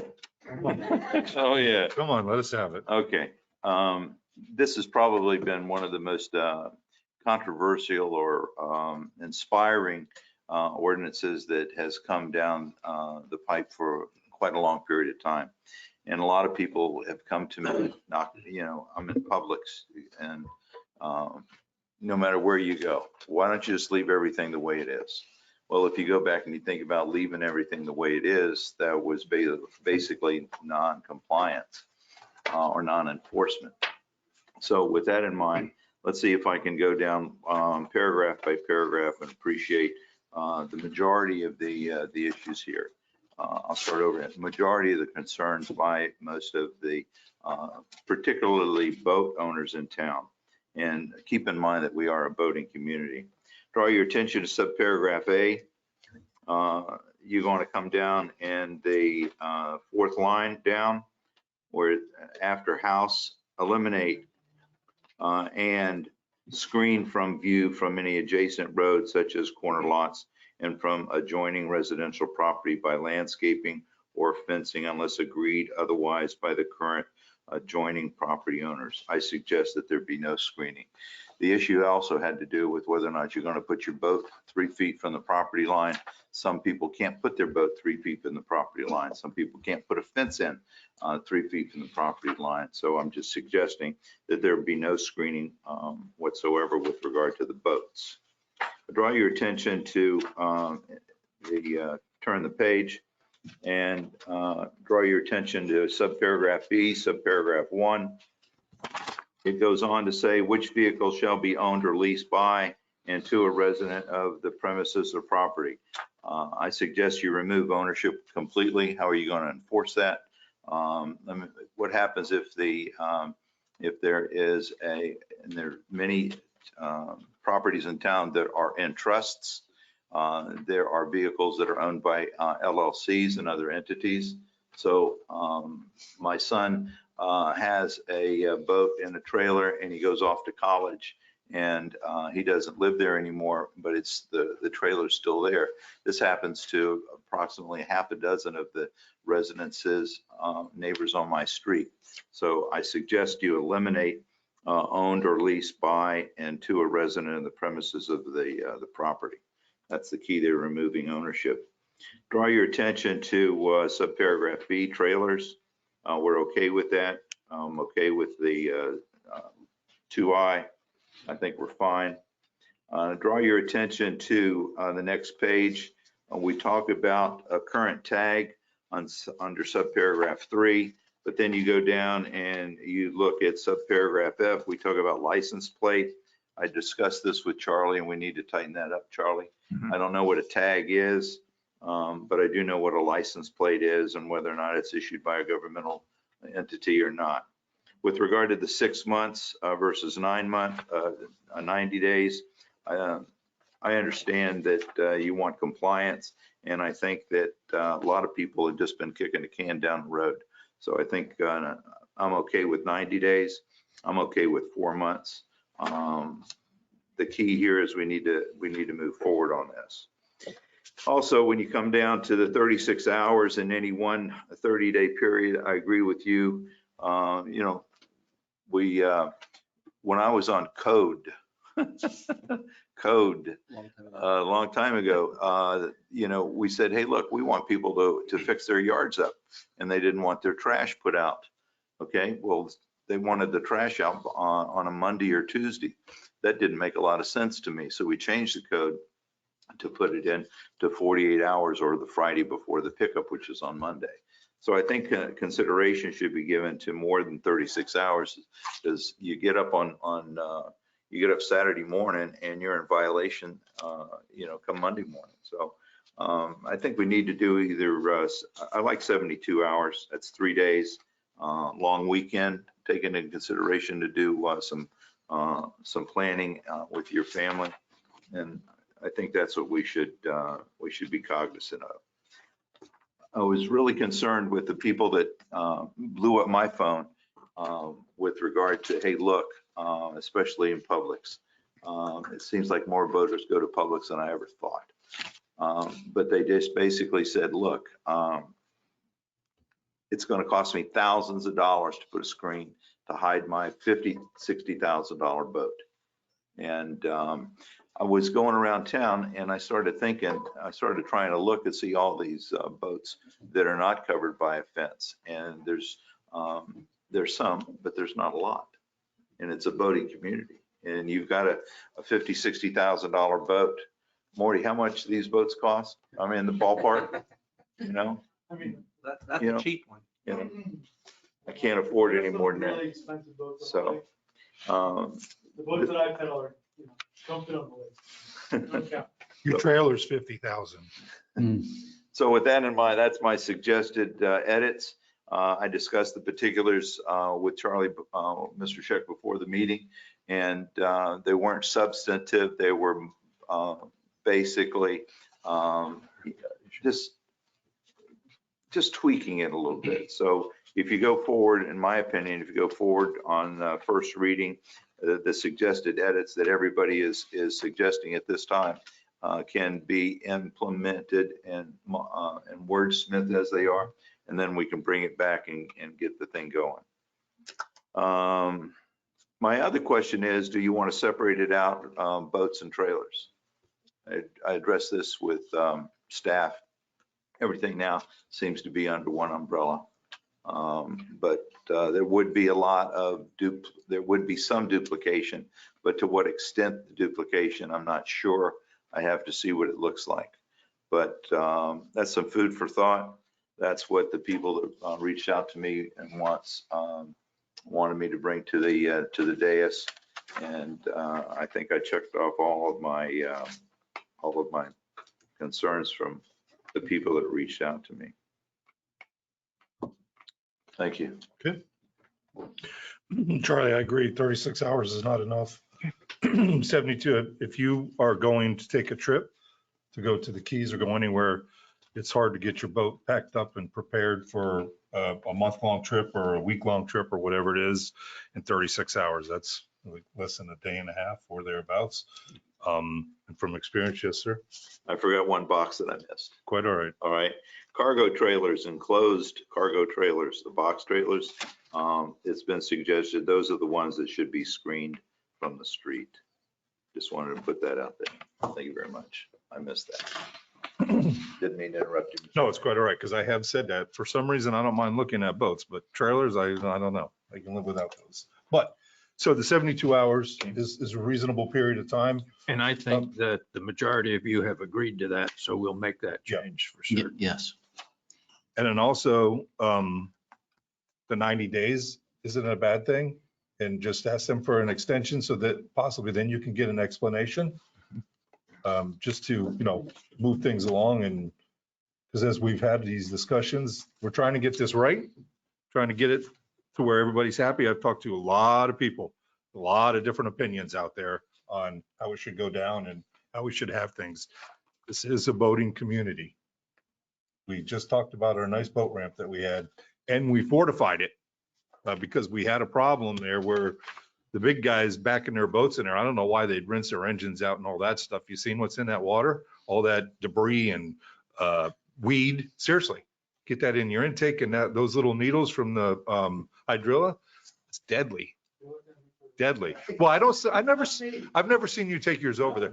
No, but what we did, because that's what was happening. So what we did was we got that grant to extend the ramp out there because the ramp was just sinking. And the boats were just too big. It couldn't handle it. So we went out and we got the grant and we made it possible, because not everybody has a lake boat that lives here. A lot of people have lake boats, ocean boats. They're gonna come in from the solar and then back their trailer up. And that's what they do. It's not a bad thing now that it's fortified. It wasn't good when it wasn't. And we only look at you because we know you have beautiful boats. And I see those things and I like them. So Bob, I think possibly, Charlie, correct me if I'm wrong, the difference between a license plate and a tag is the license plate can be on it. If it doesn't have a tag, it's not registered. Got to have a tag to be registered, correct? Well, what's a tag? A tag is that little yellow thing that they give you. Okay. And when you register a boat vessel, it goes on the side of your boat with your FL numbers too. And that's where you I'll put let y'all, all I know is. We can clarify that language. we're just so that- talking. We're going I to, like the fact that you bring it to my attention that there's a distinction. Yeah. And I think the distinction should be explained either in the preamble of this or some sort of appendix. So you can understand what it is. That's all. Sure. Mr. Mayor? Mr. Mayor? Yes, I'm sorry. I think Mr. Shahu brought up an interesting point, and, you know, we're already here, and it does look like vehicles, trailers, and boats are a bit jumbled in here. If there's any way, and I'm not proposing of changing anything radically, but maybe some organization within the same ordinance so that we don't have duplicate ordinances, we can just keep this same ordinance, but actually just organize it so it's very clear in the wording that says all of this wording is respect to vehicles, trailers, and boats. And maybe that's a good way to organize it or categorize it for organizational purposes only. Okay. As a suggestion. So noted. All right, Charlie. So we've had our comments. The audience has had their comments. Where do we go from here? If we agree to the first reading, we'll come back or? Make with a the motion to revisions? defer the vote? No, I think we make a motion to, Approve on first reading, and then Yeah. we'll bring back the The revision. revisions that you have suggested, and the motion should clearly indicate that you're approving it on first reading with the suggested revisions. okay, I'll make that motion. Okay. Second, Do I need to say any further on I that think you motion? did a good job. You got all that, Mary? No. That the motion is to approve the ordinance on first reading with the suggested revisions. And we will incorporate those revisions into the document for second and final reading. Second by I'm second. Vice Mayor Shalhoub. All those in favor? Aye. So moved. And I will say that the discussion has been very helpful. Good. It's hard when you're taking an existing ordinance, trying not to throw the baby out with the bathwater. Sure. And put it into a new ordinance. And some of the suggested changes go back to change what was currently in the code. But now I think we have a clear understanding and can make a final document for the next meeting. Good. Very good. And get this to us, Charlie, so we can, Absolutely. Yeah, because I think we're only 20 days out from our next We'll, meeting. we'll do it right away. 21 days. Okay, the next item under unfinished business is agreement for sound equipment purchase. Mr. Clark has agreed to sell the town of Lake Clark Shores his sound equipment for town events, community building events, tree lighting, barbecue, things of that nature. Do we see? did I miss that in the It's in here. packet? It's right here. under B. 7B. Yes, unfinished business, 7B. So if you go to your documentation, you'll see where it's at in Yeah, there. very last page. Okay. Last page. And Mr. Mayor, if I may, Yes, since I'm the resident former DJ, Dan actually has two wireless microphones that he's also including that are not listed, and I'd probably put it at about $800 or $900. So we're also getting that from what I understand. yes. That's not reflected in here. Well, then I think the motion needs to be made to approve it with the inclusion of the two wireless microphones. That can you identify the motion? Sure. It's called a Shure microphone. Sure. Sure. can you put in your motion that Councilman Gonzalez will be the new Oh, sound guy and DJ and no. got that beautiful voice? He seems to know a lot about this kind of stuff and, you know, that's how you get your. I do, but I also wanted to make a mention that this has been a ton of work that you know, Dan has been putting Yes, it 48 is. hours before. Yes, I'm even it is. turning red just from the sheer amount of work that goes into putting that sound system together. It's added a lot of sizzle So to all of our events. it has. All right, is there a motion? I made it. He made it second. I'll second. All right, all those in favor? Aye. Aye. If I may, I don't know Yes. whether the audience knows that the suggested value is $12,035 plus the 800, which is another 1,600 on top of that, which will bring it in excess of $13,600 is the value of the equipment. Is that correct, Mr. Gonzalez? This is a lot of equipment for very, very cheap. And the total amount of the purchase ask is $3,971.55, correct? Yes, sir. Staff's recommendation? I would purchase it. Mr. Mayor, Yes. funny story. I actually got into this business because another Lake Clark Shores resident had a trailer. It was an enclosed cargo trailer full of DJ equipment. And he had retired and he was selling it all to me. I paid $14,000 when I was 15 years old. Wow. And it was not as much as this stuff. So Wow. Lake Clark is getting a very good deal. Mr. Mayor, if I may, Yes. the equipment that we have here, has the town been using this without being charged for it in the past, for like the tree lighting and the barbecue and all these things? So Dan's Yep. been allowing us to use that equipment free of charge. Yep. Over the years. So it's a big part of what the town needs. And Yeah, moving yeah. forward. It does. It really takes it up to the next level, especially at the tree lighting and a barbecue. Well, when they sing, when the Yeah. singers come in. Yeah.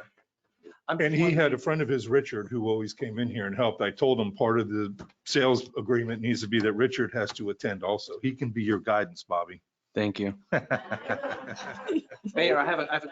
Yes.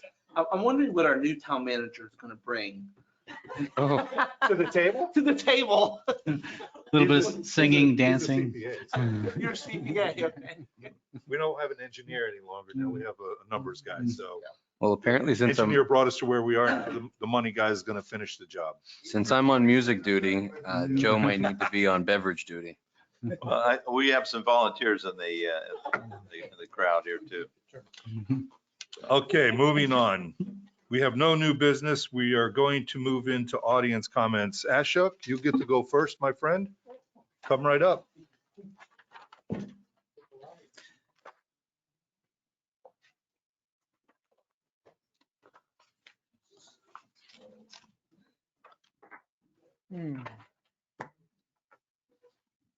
Good evening.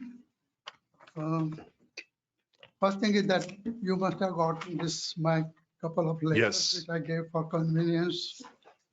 I don't have to go through that because I'm very glad to see there is some rearrangement, which is very nice.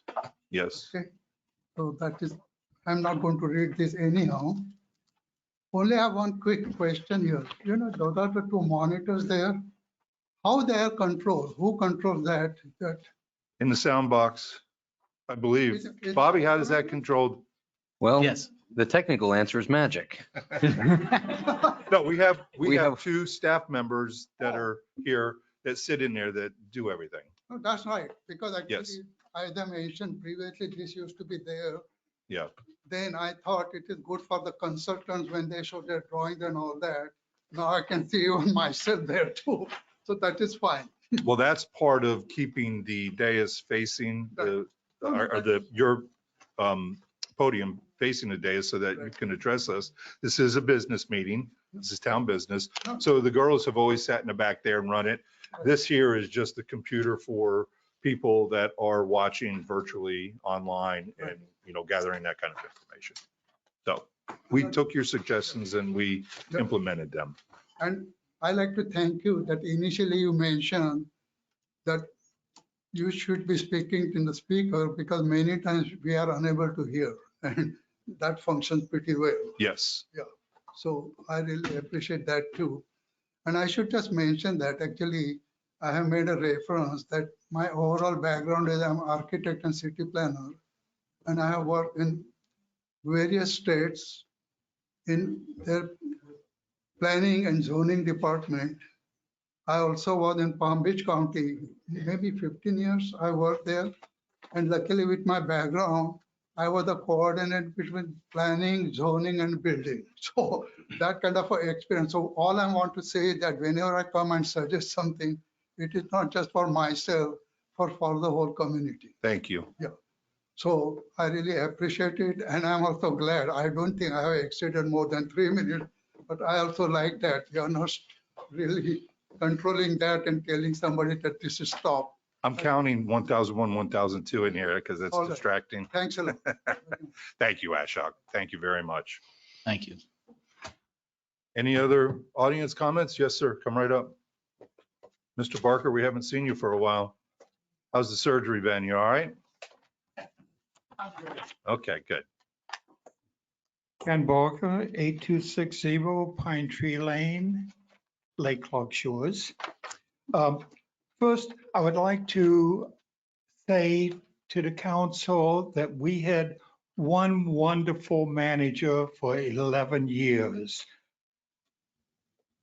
Probably, I would guess at least 90% of the people in Lake Clark Shores have absolutely no idea everything that Dan did.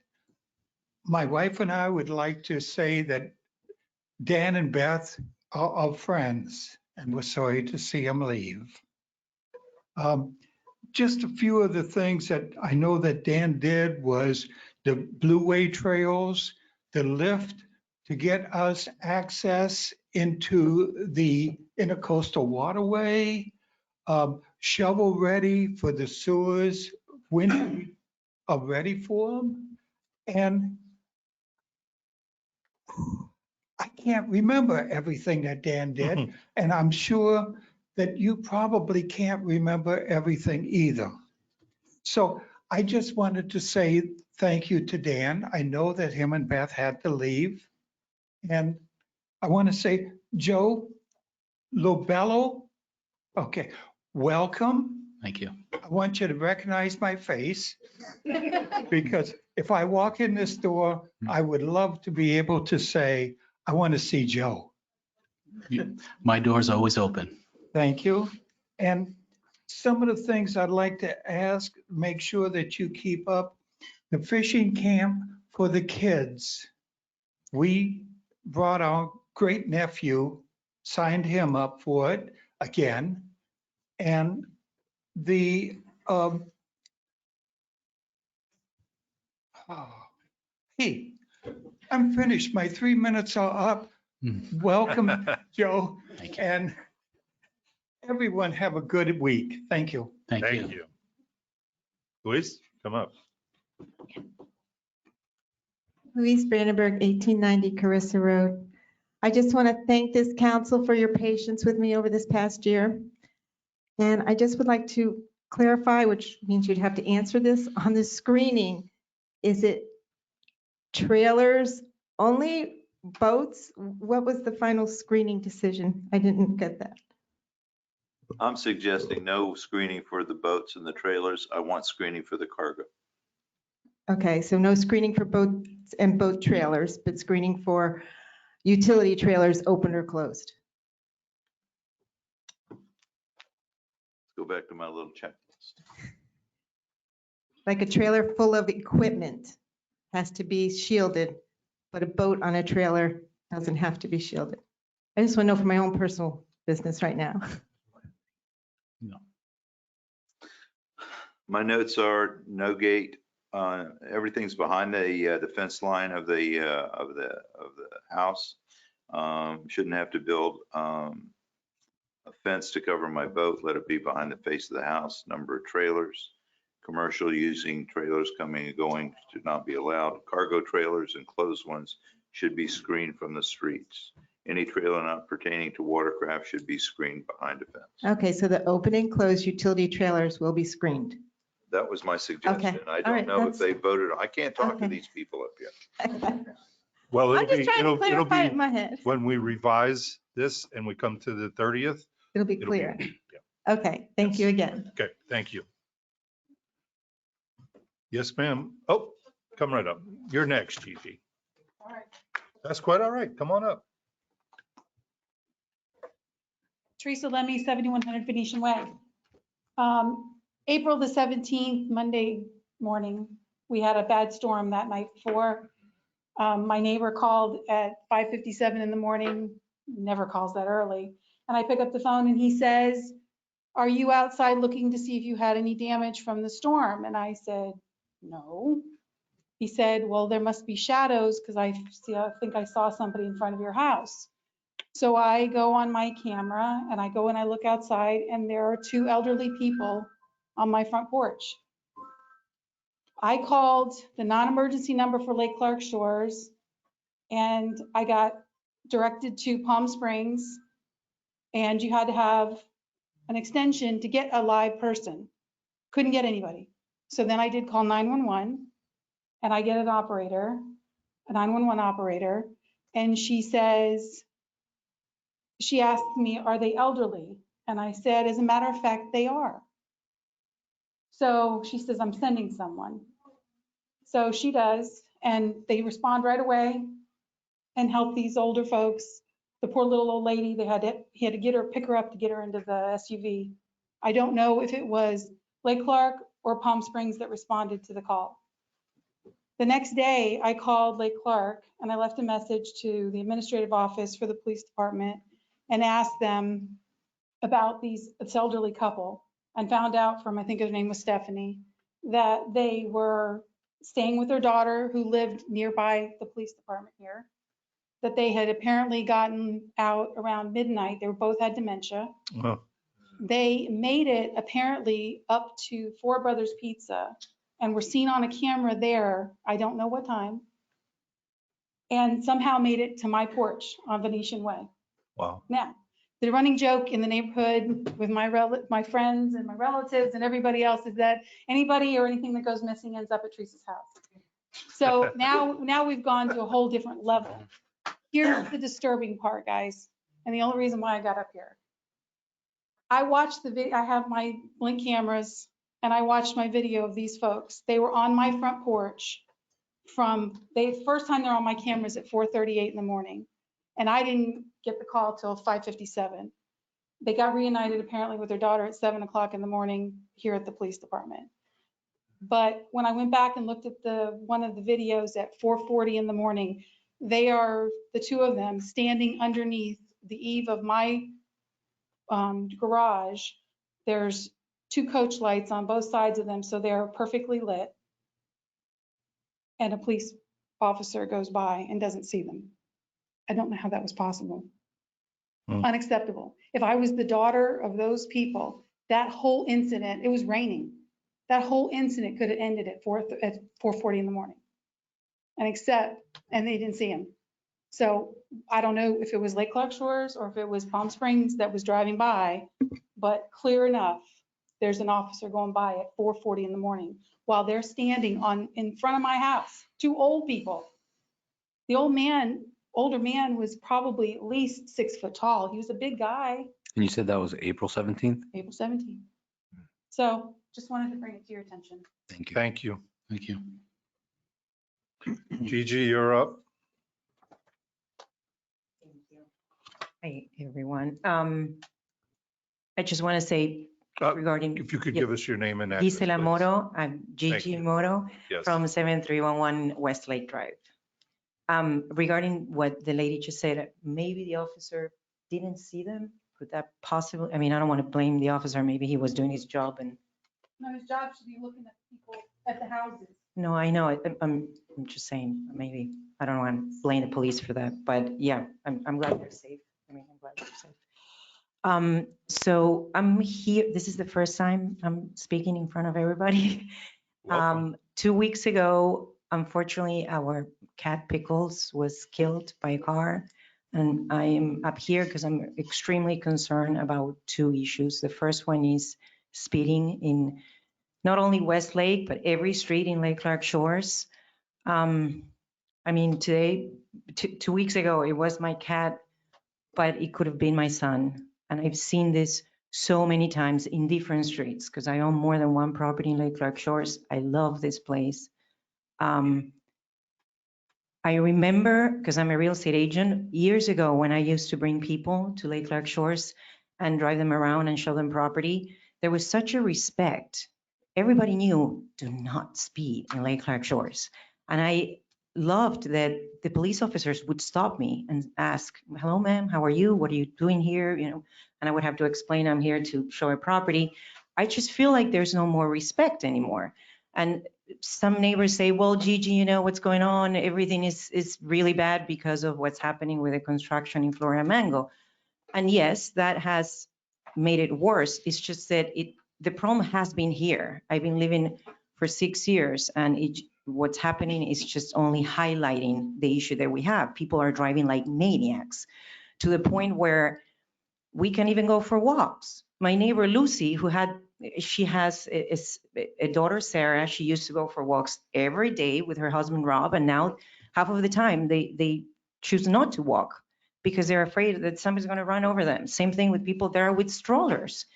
I am so concerned. We're actually considering building an automatic gate. We're going to be moving to Pine Tree, and just building a gate because God forbid my 7-year-old son goes after the ball and somebody doesn't stop. And I've seen it, I'm telling you guys, I've seen it a lot of times where it was so close that somebody was going to get hit.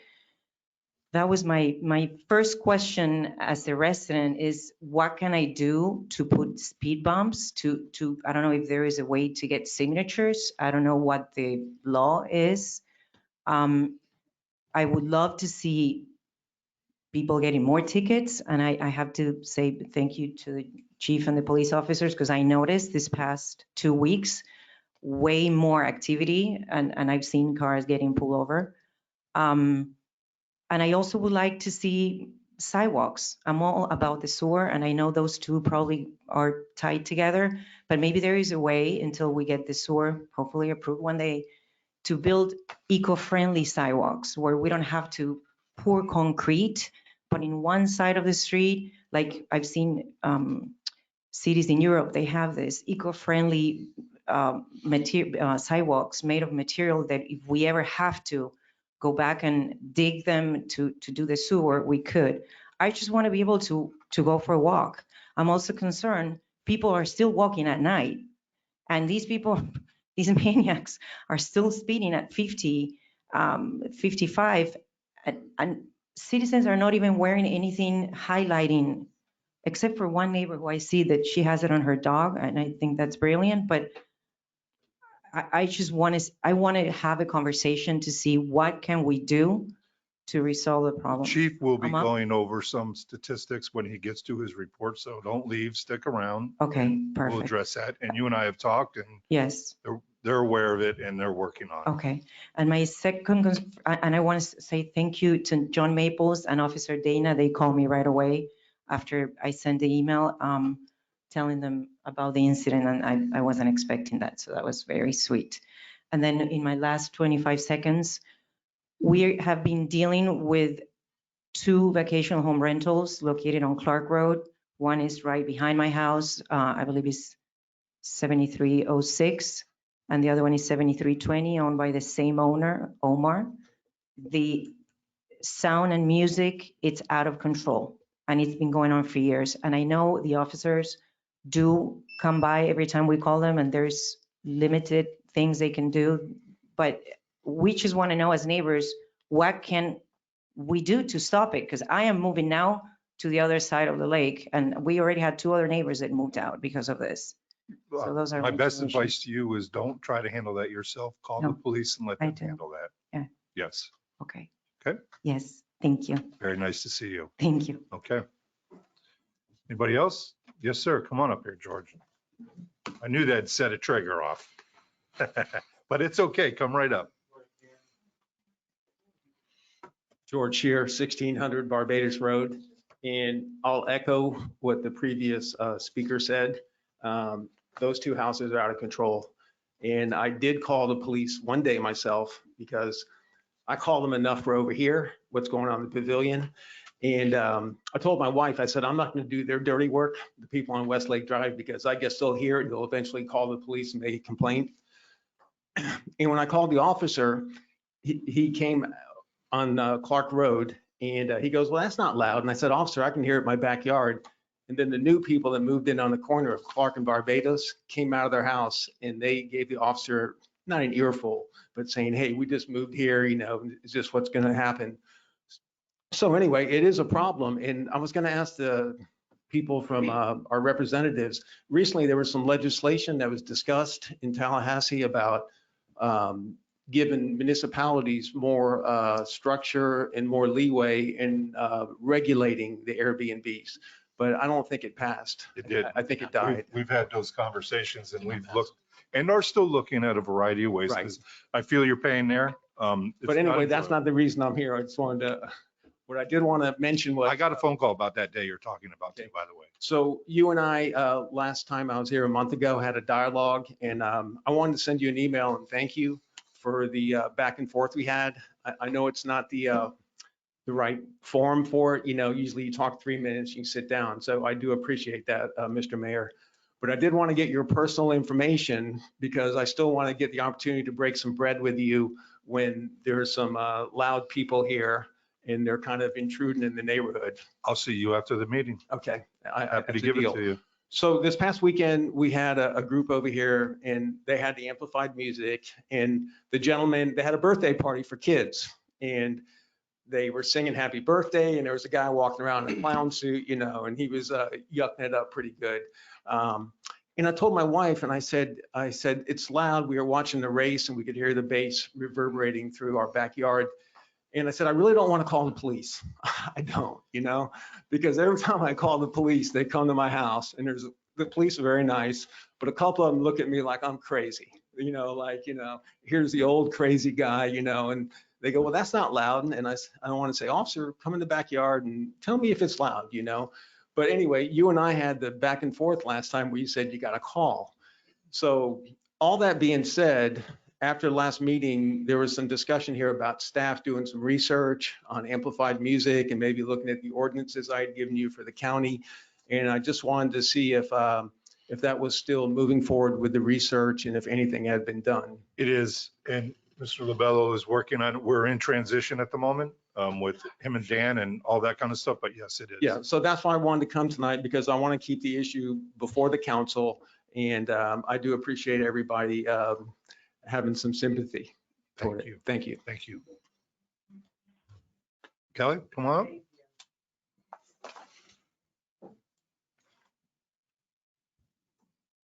Kelly Kirkpatrick, 7301 Westlake Drive. And I'm also here for the same reason that the last two speakers came up about. We've been dealing with this for so long. We've lost neighbors. I'm on the verge of moving. I've been here for 15 years. And it's not like if it's most neighbors, they have a party. Okay, they have a birthday party. That's fine. This is every weekend of my life. Easter Sunday, from the minute probably 9 a.m. until 9 p.m. Music blasting all day long. Easter Sunday. Thank God I did not have my family over because all you hear is music. My daughter was sick 2 weeks ago, laying inside with a headache, vomiting. The bass was so loud, it only made it worse. We had to leave. I called the police. They're wonderful, but there's nothing they can do. And ironically, I run and operate a vacation rental company. All of my properties are mostly in West Palm and out of state. There are rules you have to follow. I have to get a business license through the city of West Palm Beach. They have to come and do inspections. If we have neighbors call on us, they're kicked out. I have to kick these people out. If one of my renters calls and says one time, your neighbors or your whatever, your people are making noise, I have to go over there. And if they don't comply, they are kicked off of our properties. The problem here is you have a gentleman, Omar, who doesn't answer phone calls, answer emails. He doesn't care. He's not here. He's the owner of the property? He's the owner of both those properties. Yes. He doesn't care. He's not receptive. I need, and I begged of him, just remove your commercial grade speakers that are facing my backyard. So mine and Gigi's backyard, we're getting all the noise. And the other side is as well. I mean, you can hear it all up and down the street. But it's just to the point, I almost want to move because every weekend my life is disrupted. Every single weekend, if not during the week as well, but guaranteed weekends. And it's just, there's things we can do. There has to be like a 3-strike rule. I mean, these poor police officers are going out, wasting their time and resources to say, hey, turn the music down. and 10 minutes later, it's right back up to where it was. I can get a violation for having a dirty roof, which I just got, which is funny because I have a black roof and it's clean, but I'll clean it. But anyways, I can get a violation for a dirty roof. But the man who is disrupting the neighborhood and our livelihood and our happiness, there's no repercussion. You just, hey, turn down the music, turn down the music. Well, why don't we have some kind of discussion of, hey, after 3 times that a police has been called to come out to your property, you're going to get fines. Here's $100 every time another additional officer has to go to your property. I agree. Something we have to come up as a community. Otherwise, these people are just going to continue on, especially Omar. He doesn't care. He doesn't live here. He's in Miami. So he doesn't have to hear the music. I do. And my poor kids do. And Gigi, who's moving, does. And my neighbor behind me on Clark, the corner there, they already moved because of it. I mean, that's so sad. We've had 2 neighbors move Joe, because did of we had one a meeting resident. on Friday? What was our discussion regarding the business registration that we talked about? Isn't there something at the legislature right now? Well, it's all, you can pass something close to what Juno Beach passed, and there's a whole kind of parameters on what you have to follow. It's an ordinance that we passed in Juno Beach. So we can discuss that if we want to go forward with Ordinance something like. number 7. I don't know that we Yes. need to go like through West Palm. There's a lot of steps and it's probably going to cost you guys more, but there's got to be a simple. Well, no, because it's not just you. We get emails from others that have the same situation sure. where some of them are huge party houses where there's, Yeah. 12 or 15 people in there That's doing the same what thing. these are. Yeah, so it's not just you guys. You guys are just getting the brunt of it, but they're elsewhere Right. here. And we do need to address it I and appreciate that. have something put in place. I just think that it can be a very sticky situation from a legal perspective and their rights. That's what we're working on. Right, but we gotta Correct. find a way around that. Yeah, well, that's what we're working on. Okay. I mean, Yes. because I hear what you're saying, and yeah, I can't imagine being in my backyard and have to deal with that. I mean, some of us are fortunate not to go through it, but it'd be nice maybe if we come over one day, you call one of us and say, Oh, I'd love to. yeah. Any weekend, just come over on a Saturday. Just go to my backyard. Now, be careful. We can Well, just maybe show up unannounced. Yeah, You but said don't worry, any we won't weekend on be a there. Saturday. I won't be there because it's going to. George, I'll see you Sunday. I'll see you Saturday. Yeah, I appreciate you guys listening and I'll continue coming and I'd love to find some kind of resolution Thank you. somehow. Thank So you. thank you for hearing me. Thank you. Yes, what do you got? So, You have to hit them. Yeah, we need you to come up to, because this is all public record. Sorry. so There's 2 Airbnbs on Clark Road, and a new homeowner just bought the house between them. And he's a young gentleman, and he's renovating the house. He's not living there, but he knew the gentleman that she referenced that moved out, Colton Miller. He was my neighbor, and he eventually just couldn't take it anymore because they had episodes where the people were partying and throwing chicken wings over in the backyard, and his dog was eating the chicken wings, and this gentleman, Omar, doesn't respond to anybody. But anyway, so this new homeowner that's between the 2 of them, he's aware of all this. And I told him, I said, you got to come to the meetings. And, once you live here, and you feel, and you can call the police and they'll come and they'll ask him to turn it down. But I have a cousin that lives in Maui, and he has a Airbnb, and they make the Airbnbs there rent for a period of time. So you don't get these weekenders in and out every weekend. So there's a length of stay that they mandate. It's I'm not state, sure. it's a state by state rules. Yeah, that's the same thing. but the Florida Keys have that same rule for a lot of areas there, but I think That's- it's grandfathered in. I don't think those are Airbnbs. No, but the Florida When you Keys- go in there are certain places where if you're going to rent a home, you have to rent for 30 days. Those are local, but they're not Airbnbs. So Yep. they fall underneath a whole nother Right. venue. That's I how, think. that's how it is in Hawaii. Yeah. in Parts of Hawaii. Yeah. So anyway, I made a complaint the other day with VVRO. Right. Because this young man that moved into the house is getting everybody to do that. You probably filed complaints too. So they sent me, I made a complaint, they sent it back, and they said, well, we need documentation of this, and that. So I went to Chief Smith's assistant to get all the police reports for the last year. And she's working on it for me. So I'm going to upload those and send them to them because they want some documentation. So they may address it on some level, but I don't think it's going to be the same level that you guys have the capability to address. We'll keep working on Thank you. it. Absolutely. Who's next? Come on up here, sir. You get 2 minutes. No. Start talking. I need 1 minute, 30 seconds. First of all, 7700 Pine Tree Lane, Morty Melts. I appreciate everyone up here. I like the new arrangement. It's very nice. Stop signs. Literally, I live on a stop sign. All day. My neighbors across the street all day. We all have small kids. I have one on the way any day now, so obviously very happy. But I mean, literally, I've invited cops to just sit in my driveway. Literally just watch people just all day long. I have cameras facing in my in-laws direction who live at 7603. So I see. That could be a problem right there. sir. Well, it's 10 minutes. It's another story. But literally you can see everybody just running through the stop sign. And I hang out like afternoons, like before I got here, I was hanging out with my friends across the street. And literally like,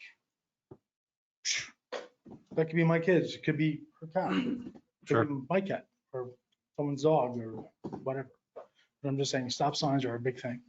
Thank you. Okay. That's it. You got it. Thanks. Yes, We, sir. we need stop sign cameras. Anybody else?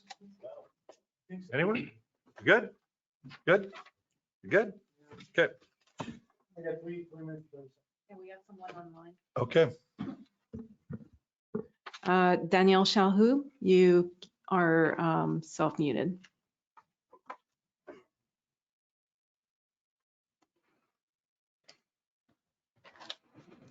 You can speak if you unmute yourself.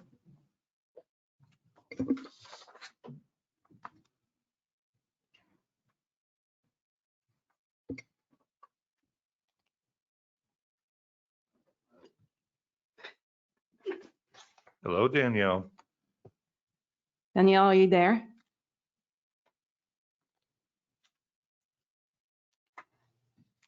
X.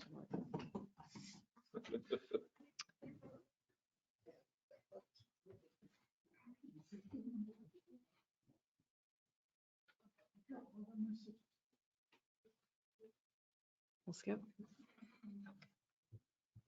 Maybe we can go to Chief Adams.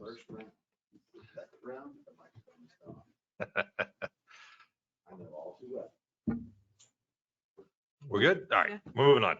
Sorry, Danielle. Hold on, there's another person that would like to talk. Miss Pat Boyer.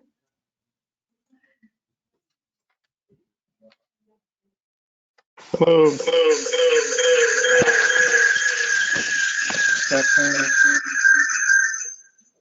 Sorry about that. Casey Boyer, 1437 Mediterranean. One request. We've had a problem with Arabian and Florida Mango. You know, the speed that they come from north to south on Florida Mango is pretty impressive. So the corner, when you look north, we've got the Queen Emma's, and they get so big that you really have to pull out pretty far to see the oncoming traffic, the crossing traffic. So I know it's been cut back a few times, but those things grow so quickly. I wonder if some of them can be removed to improve our reduce the obstruction, because you've got to pull so far ahead of that white line anyway, at least the car length. So He's talking would about that a be site. something to consider? We'll look into that, Dr. Boyer. I agree. I know exactly what you're talking about. Okay. Next, I have a question. Can you have roosters in this town? What's that? Can you have a rooster in this town? We're I don't want a rooster. I'm asking on the others. Are you allowed to have roosters here? I've seen them, but nobody claims them. We can donate them to Raising Crazy. No, I'm just saying in terms of the noise they make, you know? They're not allowed. Is that allowed? Are you allowed to have that here or not? No, you are not.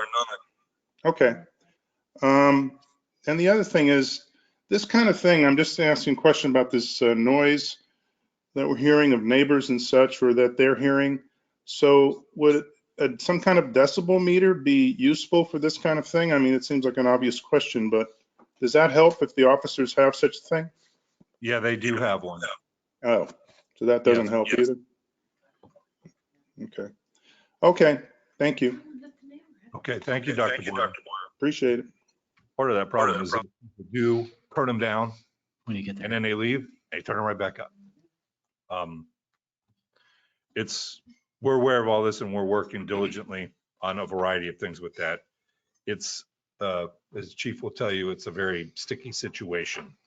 So let's move on, Chief. I'm going to jump to status reports. I'm gonna let you go first.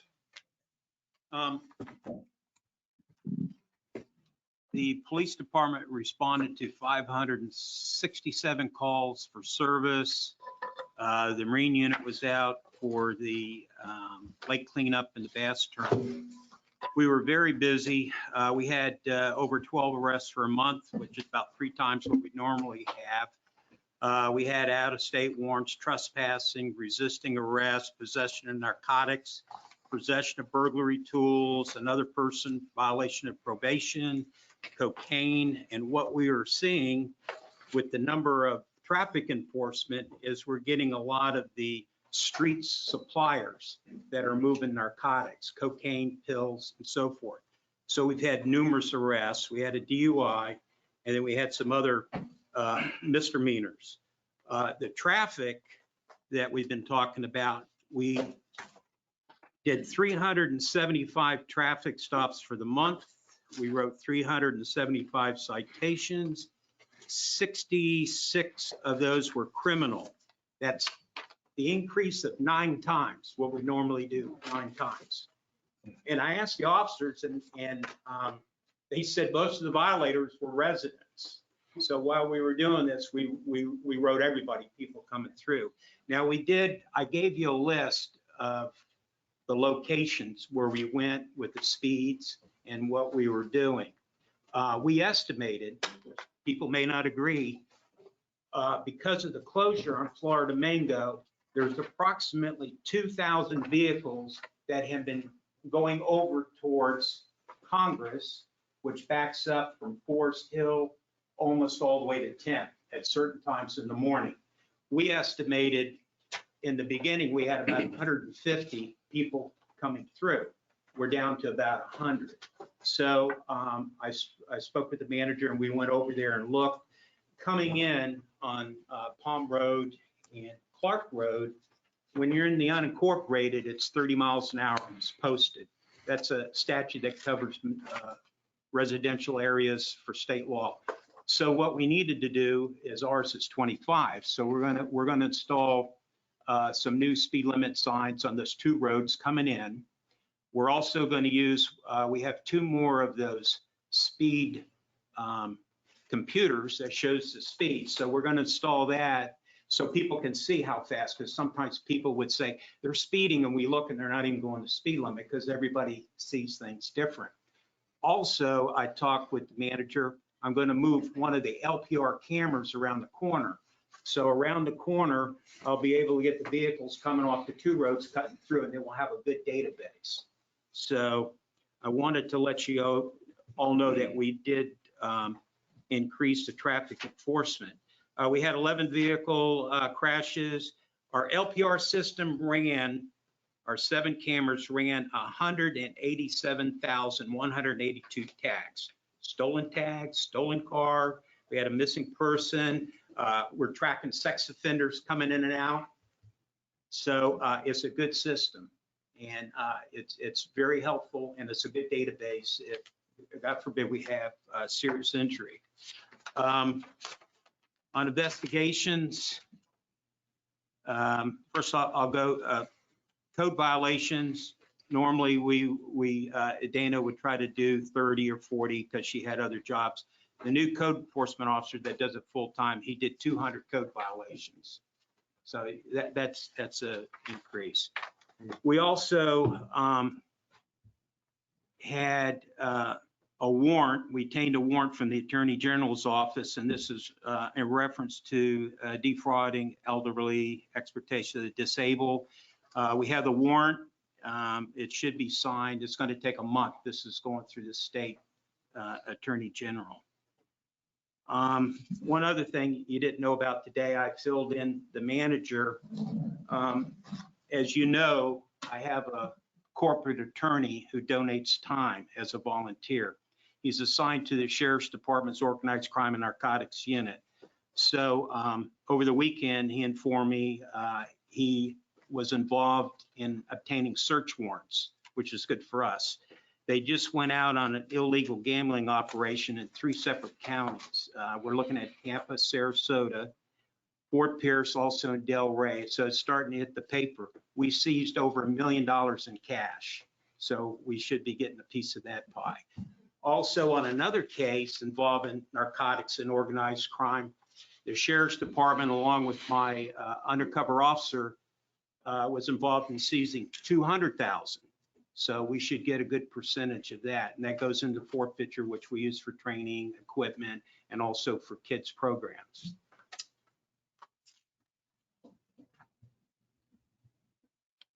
We had, in the rentals, we did have 2 people get into a shootout. Nobody got hurt, which was great. Susanna, my administrative assistant, along with Phyllis, spent many hours going over. We have a suspect. We just filed the paperwork with the state attorney's office, and we should be getting a warrant within the next week. And I think that's it. If you have any questions, all the other locations, you have a list of where we were, what time, and what we did. So Yes. We were out there. We wrote 9 times as many traffic citations that we normally do. The only complaints I'm getting now is about people getting tickets, but we're still going to be out there writing, as all of you directed us to do. Keep writing them, keep writing them. So I just wanted everybody to know we're out there and doing that. You have any questions? Is it safe to say that if an officer is driving down the street at 4:30 in the morning and sees somebody in the light staying outside their house, that that's a resident possibly? Well, I get up at 4:30 in the morning and go outside. it's different, you know? I mean, this woman was so gracious of everything we did, and I wasn't aware that she said that the officer drove by. I don't know, you know, we've got all kinds of electronics, computer equipment. Another thing that we use that people may not know, we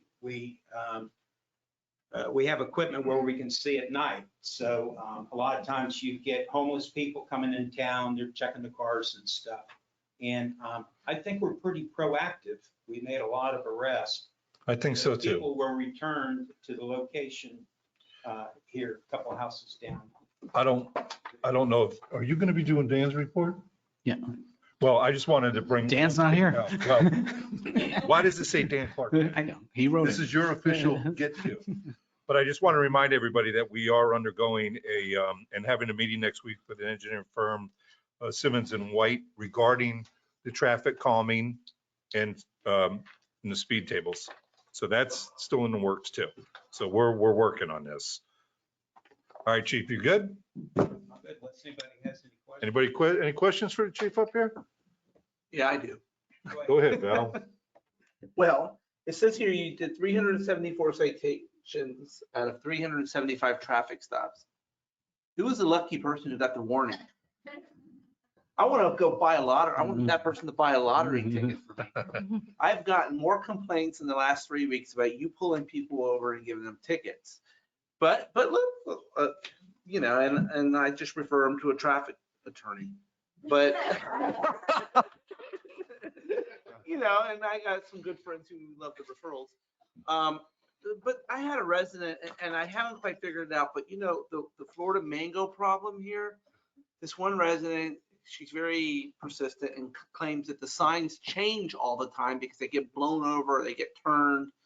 And, you know, she's complained about it. Her husband got a ticket. You all investigated it. You did everything right. But, you know, they're just concerned because these people here that are trying to get out on Florida Mango are having all sorts of issues with signs being changed. I feel bad for them because they're stuck on 2 streets that are horrendous. They have no other way to get out of town other than to come over to the Florida Mango. Thanks. So I'm just hoping that maybe we can just look at that a little carefully. Well, I will tell you, we look at it every morning and the signs don't blow over, and I haven't seen them blown over. What they're doing is they don't want to go the proper way. They want to cut, and that's what they're doing is cutting. Everybody else is complying, they didn't comply, so they got a ticket. Okay. I will also tell you, all the years I've been up here, this is the first time I've seen so many traffic citations written, and I remember in the old days when we first got on the council, we had a lot of revenue come out of this, but you don't get as much revenue anymore because of the way the county takes the money and stuff. But what you are doing is you're finding a lot more crime. And, the last 6 months, we've been heavily inundated with traffic from people just pulling through and driving through our town. It's been really bad, and I'm really glad that the officers are taking this. You're done. But when they contact us as council members, all I can really tell them is I go see you or Susanna, who happens to be my daughter, or Dana, who runs the police department as well, and go talk. And they do, and I'm glad you're receptive to that, because I think that's the best we can do for them. But when they tell me they complain about getting a ticket, I'm like, well, what were you doing wrong? People running stop signs all the time. I wanted to mention one thing, Wes, and just an idea of the gentleman, yes, Maury, the stop sign issue. Years ago, I asked Dan, could we buy some of these flashing stop signs? They're about $1,000 each, I think. But I'm all into private residents who have a lot of extra money and big boats in their front yard, maybe wanting to buy one.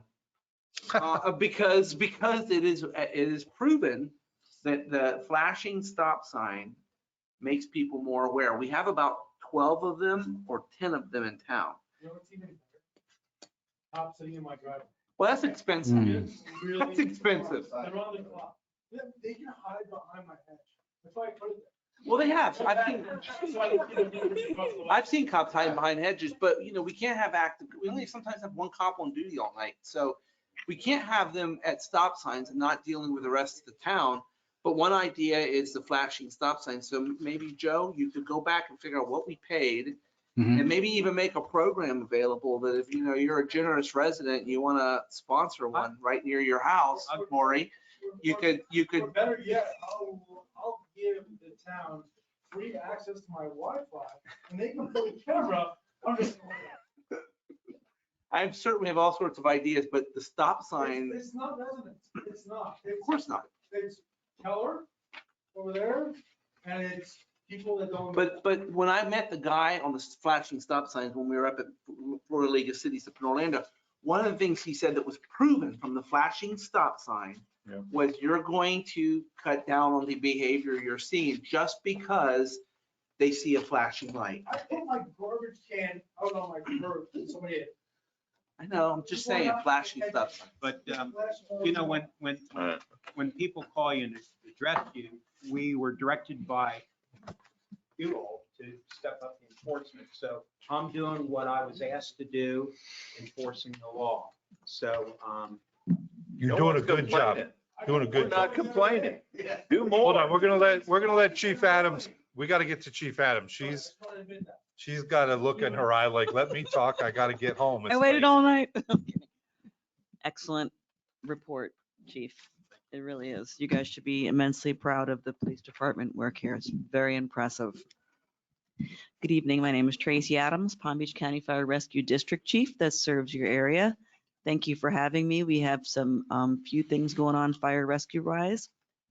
First and most importantly is that we're beginning to approach hurricane season. June 1st, hurricane season till October, that time of the year. So rest assured, fire rescue is preparing. In fact, that's what I did most of the last couple days. I have a preparedness checklist that I have to do within my area for my fire stations, for my personnel, for my equipment to get ready. What can I suggest for you to do is have your plan in place. Start your preparedness now. You only have a few more weeks before June 1st. Go buy some supplies for a couple days, cut back your trees, and get prepared just in the event if we have a storm. It's better to be prepared than to be scrambling around last minute. So hopefully the more preparedness we do, the less active of a season that we have. Better to be prepared than not. It is National Arson Awareness Week, May 7th through 13th. there is a worldwide problem with youth fire starting. It's a criminal act of malicious and intentional or reckless starting of fires. So Palm Beach County Fire Rescue, we do have a youth fire starting prevention and intervention program. And if anybody is interested in that, I do have the telephone number for it, or you can call Fire Rescue Headquarters for it as well. Good news, our ALS team, which is our Advanced Life Support Team, just participated in FDNY Search and Rescue Field Medicine Symposium EMS Emergency Medical Services competition, and they took second place. And the Lieutenant Yvonne Garcia works locally in this area, so I could not be more proud of those two individuals competing in New York and winning second place. That's incredible. Just recently, Mayor Weiss declared the month of May Purple Martin Awareness Month. Purple Martin is a bird. And how does that affect fire rescue? We actually, at two of our stations, help to house the birds. They're originally from Brazil. I guess they fly out of Florida certain times of the year. And we have these houses erected at station 25 and 27. I highly encourage you on the weekend sometime to take a ride out and see them. They're known as North America's songbird. And I was so impressed when I went this weekend for the proclamation because they were singing and they do acrobatic dancing and they're very beautiful birds. So very proud to be a part of that conservation efforts. And those conservation efforts started with one of our fire rescue lieutenants that is now retired 8 years and helped to erect those houses 11 years. So that project's been ongoing with Audubon Everglades Conservation Group for many years. So that unfortunately that bird called a race, bird type would die out if we didn't as humans put those houses up for them. So there is some areas in Palm Beach County, but Palm Beach County Fire Rescue does have 2 areas there and they are beautiful birds. So it was kind of fun to be a part of that proclamation this weekend. Lastly, we ran 19 calls in Lake Clark Shores over the course of April, and 12 of them were medical, 3 fire alarms, 2 vehicle accidents, 1 water-related incident, and 1 fire, total being 19 calls.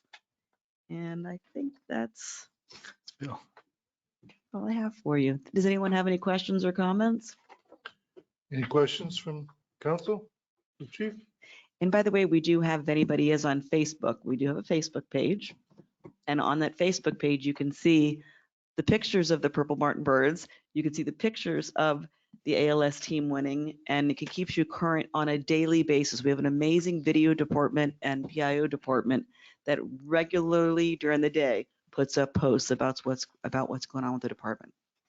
Chief, I do see that call in there from Linmar that we talked about. That was at 2:26 a.m. I thought it was that Yeah. one. I was going to ask you. I don't know how to differentiate between that, but that's good information. They'll be happy to hear. Okay. Charlie?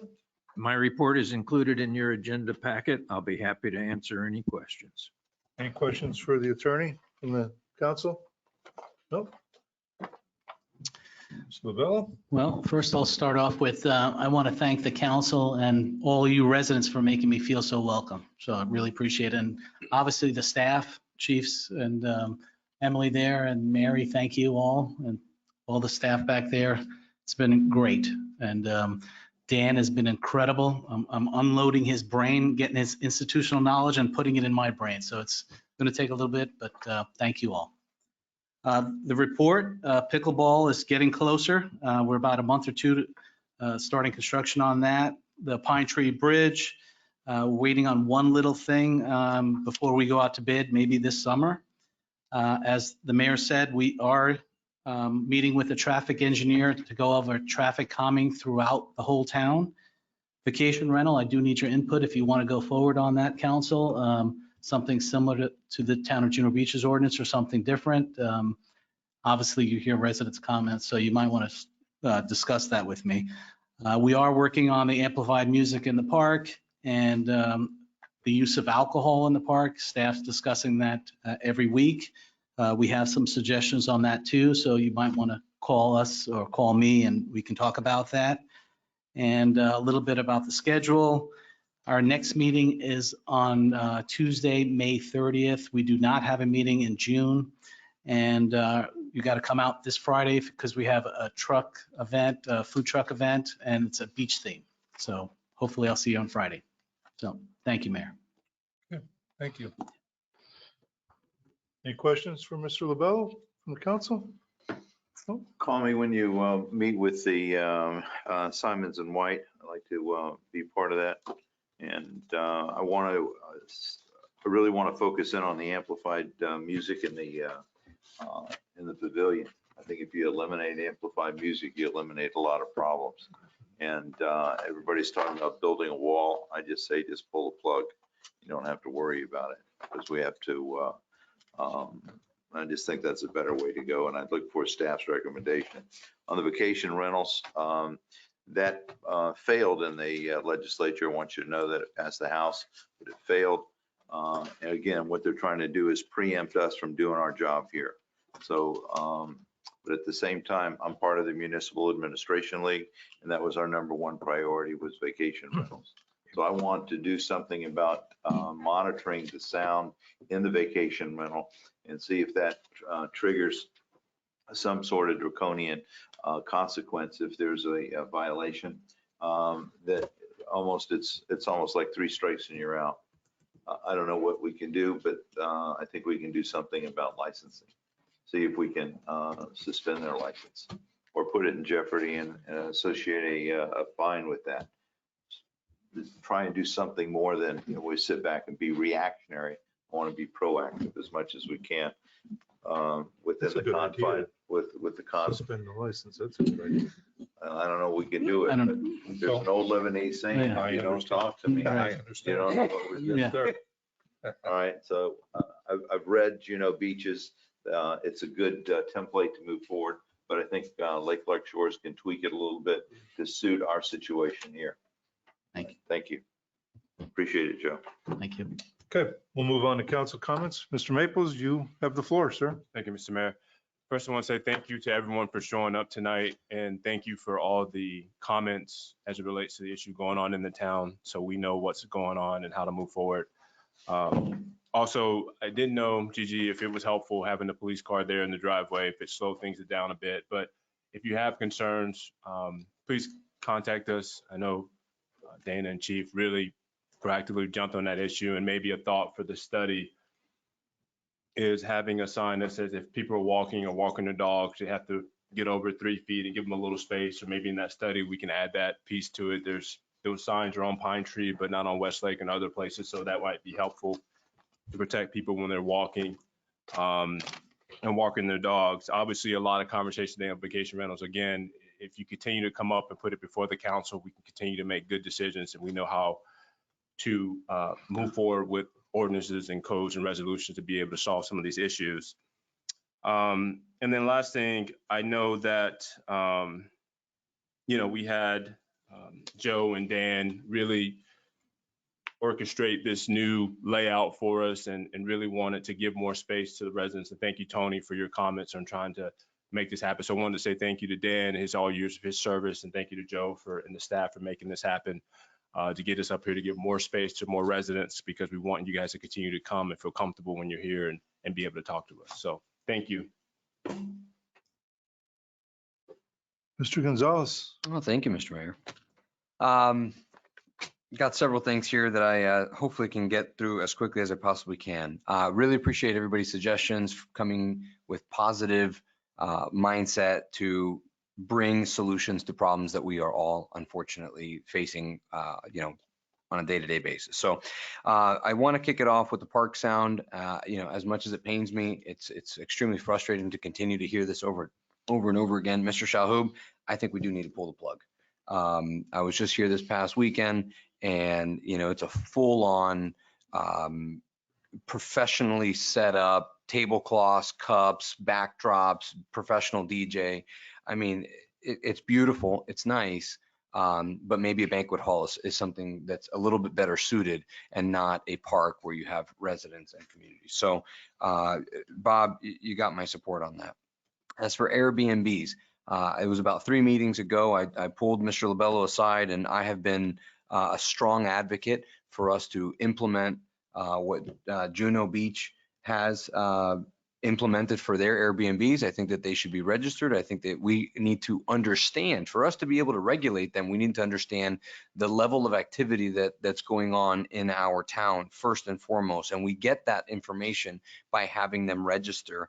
And it's even so much that we can, I don't know about the legality yet, but even maybe as part of that license to say, look, you're operating a business here essentially, and any short-term rental, you can't have amplified music in the back. I don't know if that's going to pass muster because you're treating businesses differently than residents. So, I'm a big supporter of making sure that our town it continues to keep it the makeup of a residential family community. Having college parties and having, it's fun to have it every once in a while. If your neighbor's going to have a big graduation party for their kids, God bless them. Thank God, amazing, enjoy it.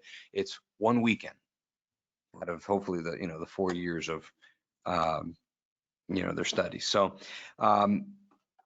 in line with those two things, I want to say a big thank you to staff.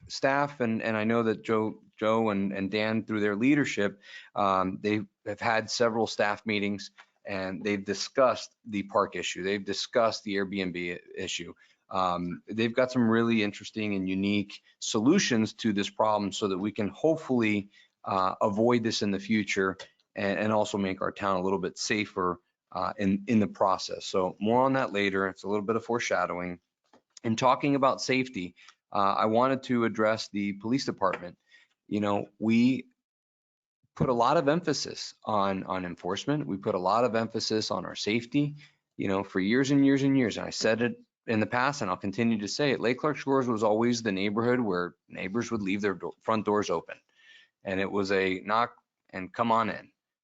Kind of thing. I remember bouncing around to different houses and you throw your bike in the front door and you just knock and walk right in. Hey, Johnny, you want to hang out? And so it's because of the police department.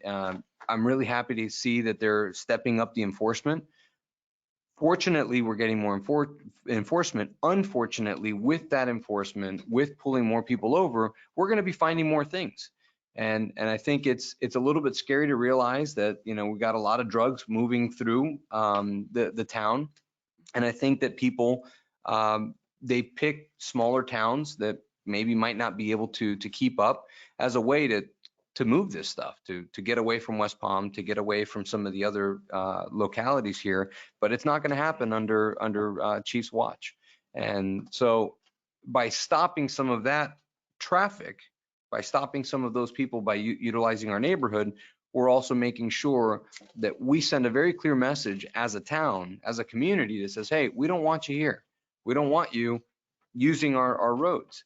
And what that's going to prevent is that's going to prevent people from seeing those bicycles out in the front yard and getting ideas and now starting to try to pull those unlocked cars or snooping around. Going down here. So to finish that train of thought, please, I want to make sure that we as a community support our law enforcement. Somebody who will remain nameless, near and dear to my family, got pulled over. And, it is what it is. You got to follow the rules. So, which brings me to golf cart safety and walking safety. I've seen some younger kids in the golf carts. Please, parents, if you see your neighbors, let's make sure that they're driving safely. I think a couple of other council members, they want to share some news that is a recent development.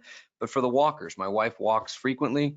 A couple of years ago, I had some wristbands made for reflective wristbands. Please utilize that stuff. Please walk. And for those of you that are here and for those that are online or whoever watches this on YouTube later on, walk on the opposite side of traffic. Face the headlights so that you can see what's going on. A lot of people that are coming through here don't care about the walkers because, again, they're cutting through, or they might not understand the language or don't get it or don't understand. But it's going to at least allow you the opportunity to jump to the side. So that's on safety.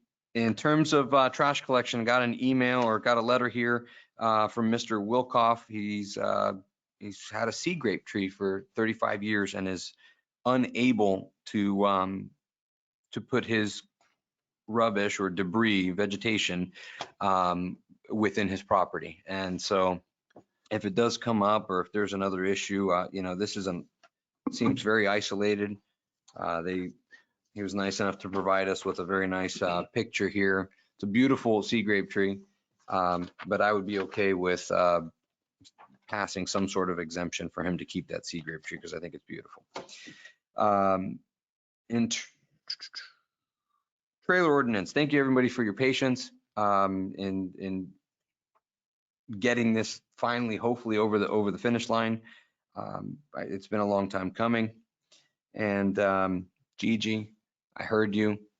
Thank you for your comments, and thank you for helping my family find our home here in Lake Clark Shore. So I appreciate you. And I will end on a happy note. Pickleball. I'm open to teams, and I think that's going to be a lot of fun. But I'm going to finish by saying thank you so much to staff for all the things that you guys have done. Thank you to Dan, big thank you for all the years of his service. And there's a lot of work that staff does that we don't see on a day-to-day basis. So I just want to say a big thank you to them. Thank you for listening. Mr. Rodriguez? Thank you. I was shuffling up here looking for a folder, but back in 2016, 2017, Dan and I started something called code revision. I'll never forget that journey because we said 7 years ago we'd start trying to change code. And one of these was our sound ordinance. And we've spent significant amount of time up here trying to craft a sound ordinance that quite frankly is constitutional. In the meantime, so this is the problem.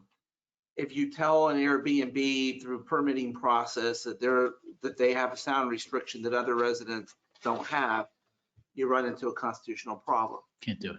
Likewise, even if you may tell people who rent a pavilion they can't play music, amplified sound, but other people in the park are allowed to, you may have a problem. And Charlie and I can tell you that we have pulled our hair, and I'm losing it more than he is, on trying to figure this out. A year and a half ago, the state of Florida passed a law saying that you cannot play music from your car that is plainly audible more than 25 feet away. That was a new law after in 2012, the Florida Supreme Court found that other law unconstitutional, similar one.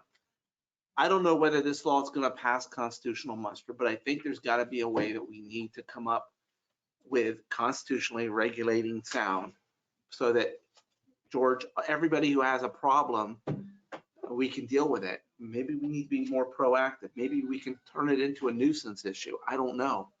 I don't know if sound can be so loud and so repetitive that it becomes a nuisance, which is a whole different characteristic.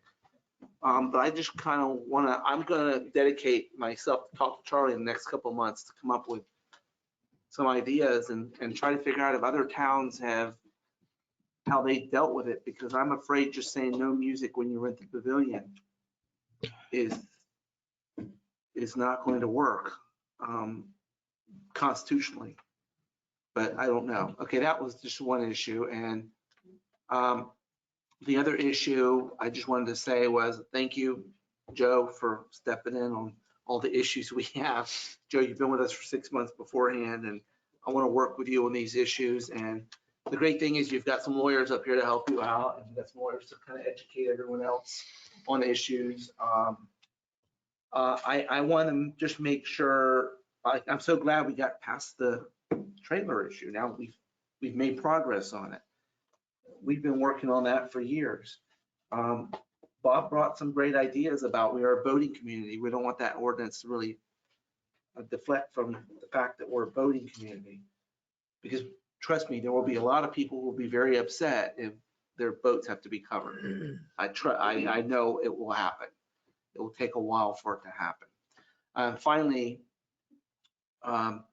I think flashing stop signs are a good idea, and I think I'd like to see more up if we can afford them, particularly because we have so much traffic now going through our town, and we have no idea when it's going to end. So if we can find some money in the budget to put them up, Dan was very generous. We found ways to get them, and even maybe through Wes Smith, you can maybe help us through your forfeiture fund, sponsor a couple signs. Just because I guarantee you, people do look at the flashing light, and it does subconsciously make them slow down. Palm Springs followed our lead, didn't they? And they ended up putting a bunch up in there, and it became just a proven way to make people try to follow the law. It's, you know, I don't believe putting police officers in houses. I mean, how many officers do you have? I mean, I don't want your priority to be stop sign violations. You know, It varies, it depends on the day, and it's all based on statistics, but I don't like to discuss it publicly. Yeah. When you have two banks. Right, right. Well, can you imagine if there's a bank robbery? I mean, we're not gonna have a police officer on duty for 12 hours. You know, stuff like that happens. So I want you, I know you know how to prioritize things, but I don't know if just putting people in driveways is the best thing. Although I've seen a few of them in driveways recently, and it kind of makes you go, wow, I better be following the law. So, you know, if you're always following the law, you have to worry about that. But if you're talking on your phone and speeding, I've seen people blow through stop signs right in front of me. I'm like, you know, I wish I had blue lights on, I could stop them. But especially because it's our town and there's a lot of little people walking around and running around. None of them have run over the roosters though. That was a joke. That was a joke. So for some reason, the roosters survive all the speeders. I don't know how, but they go between the cars, between all the cars, and somehow they just.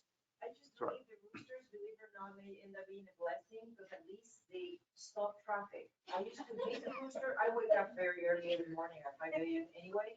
But I understand people are complaining because those are very loud roosters. But guess what? Cars, at least they make the cars slow Yeah. down. So right now, Maybe ducklings, roosters, and iguanas, we just put them out in the streets. And squirrels. That's a joke as well. I just wanted to say, that's all I want to say, because I'm holding everyone from their very late dinner anyway. Thanks. Mr. Shalhoub, you're next. How can I follow this?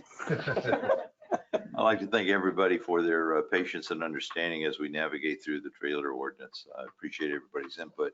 A lot of different perspective from a lot of different, very good and valid positions. So let's see how close we can get it across the finish line. Also, I wanted to tell everybody that this Friday, there's a food truck event. Don't forget to come on out and support it. And also want you to know there's new golf cart regulations. So y'all know about this? As of under the current law, and I think it's here in Lake Clark Shores, no driver's license is required, correct? Children 14 and older may drive them on designated roads. However, October 1st. No, Lake Clark Shores, you have to have his learner's permit. All right, well, how about this? October 1st, Florida residents who are 18 or younger must obtain a learner's permit or driver's license before they may legally drive a golf cart. And we already have that in our ordinance in the town. And they must, while operating one, so you have to have it on you, right? Yes. Yeah. Yes. And I think also you have to be buckled up for safety. Yes. Am I correct? Correct. You also cannot have more passengers than the golf cart provides seats, correct? Correct. That goes into effect October 1. So just be forewarned, Mr. Chief of Police. If we can get some red light cameras that have been abandoned and put them up on these, on our streets for the running the stop signs, I think that would be very good. And then we post the video on the website. I think that would be very good. We don't need to have enforcement, just post it. But I think, Chief, the more warnings you issue, rather than traffic tickets, I think the better it is, and word's going to spread like wildfire. Yesterday, I was leaving to go to the office, and I was down on Westlake, and the guy just kept on going all the way through, and didn't even stop. And I went, you know how you talk to yourself Hmm. and you say things that you don't want your children to hear? Yeah. And then he shot me a bird. I know. And I'm going, give me a break. At least it wasn't a rooster. Yeah, so be that as it may. Enough, we cannot say enough about all the good things that Dan has done to this town. And most importantly, he's made it a better place for all of us. And I think we're indebted to Dan for all of his hard work. I've had the privilege of being on the council with Mr. Stuart Lieberman, Joanne Hatton, Dan Clark, and now Joe Labello. So I've had 4 of them. And I tell you what, each of them are great, have great qualities about them. And we're looking for greater things to be accomplished with Mr. Labello. So I know you have already welcomed him. We welcome him full time. And God bless you. Thank you. God bless you. Thank you. Joe, welcome aboard, sir. Thank you. Keep this short and sweet. Happy Mother's Day to all you mothers out there. The world can't go around without moms. So remember that. Moms are the best. I love my mom. I always will, always have. So I'm going to leave you with some words and we'll call it a night. These are not my words, but I'm using them again. And this is apropos for Dan. Character is just another word for having a perfectly disciplined and educated will. A person can make their own character by blending these elements with an intense desire to achieve excellence. Everyone is different in what I will call magnitude, but the capacity to achieve character is still the same. Motion to adjourn? Thank you, everyone. Great job. That motion.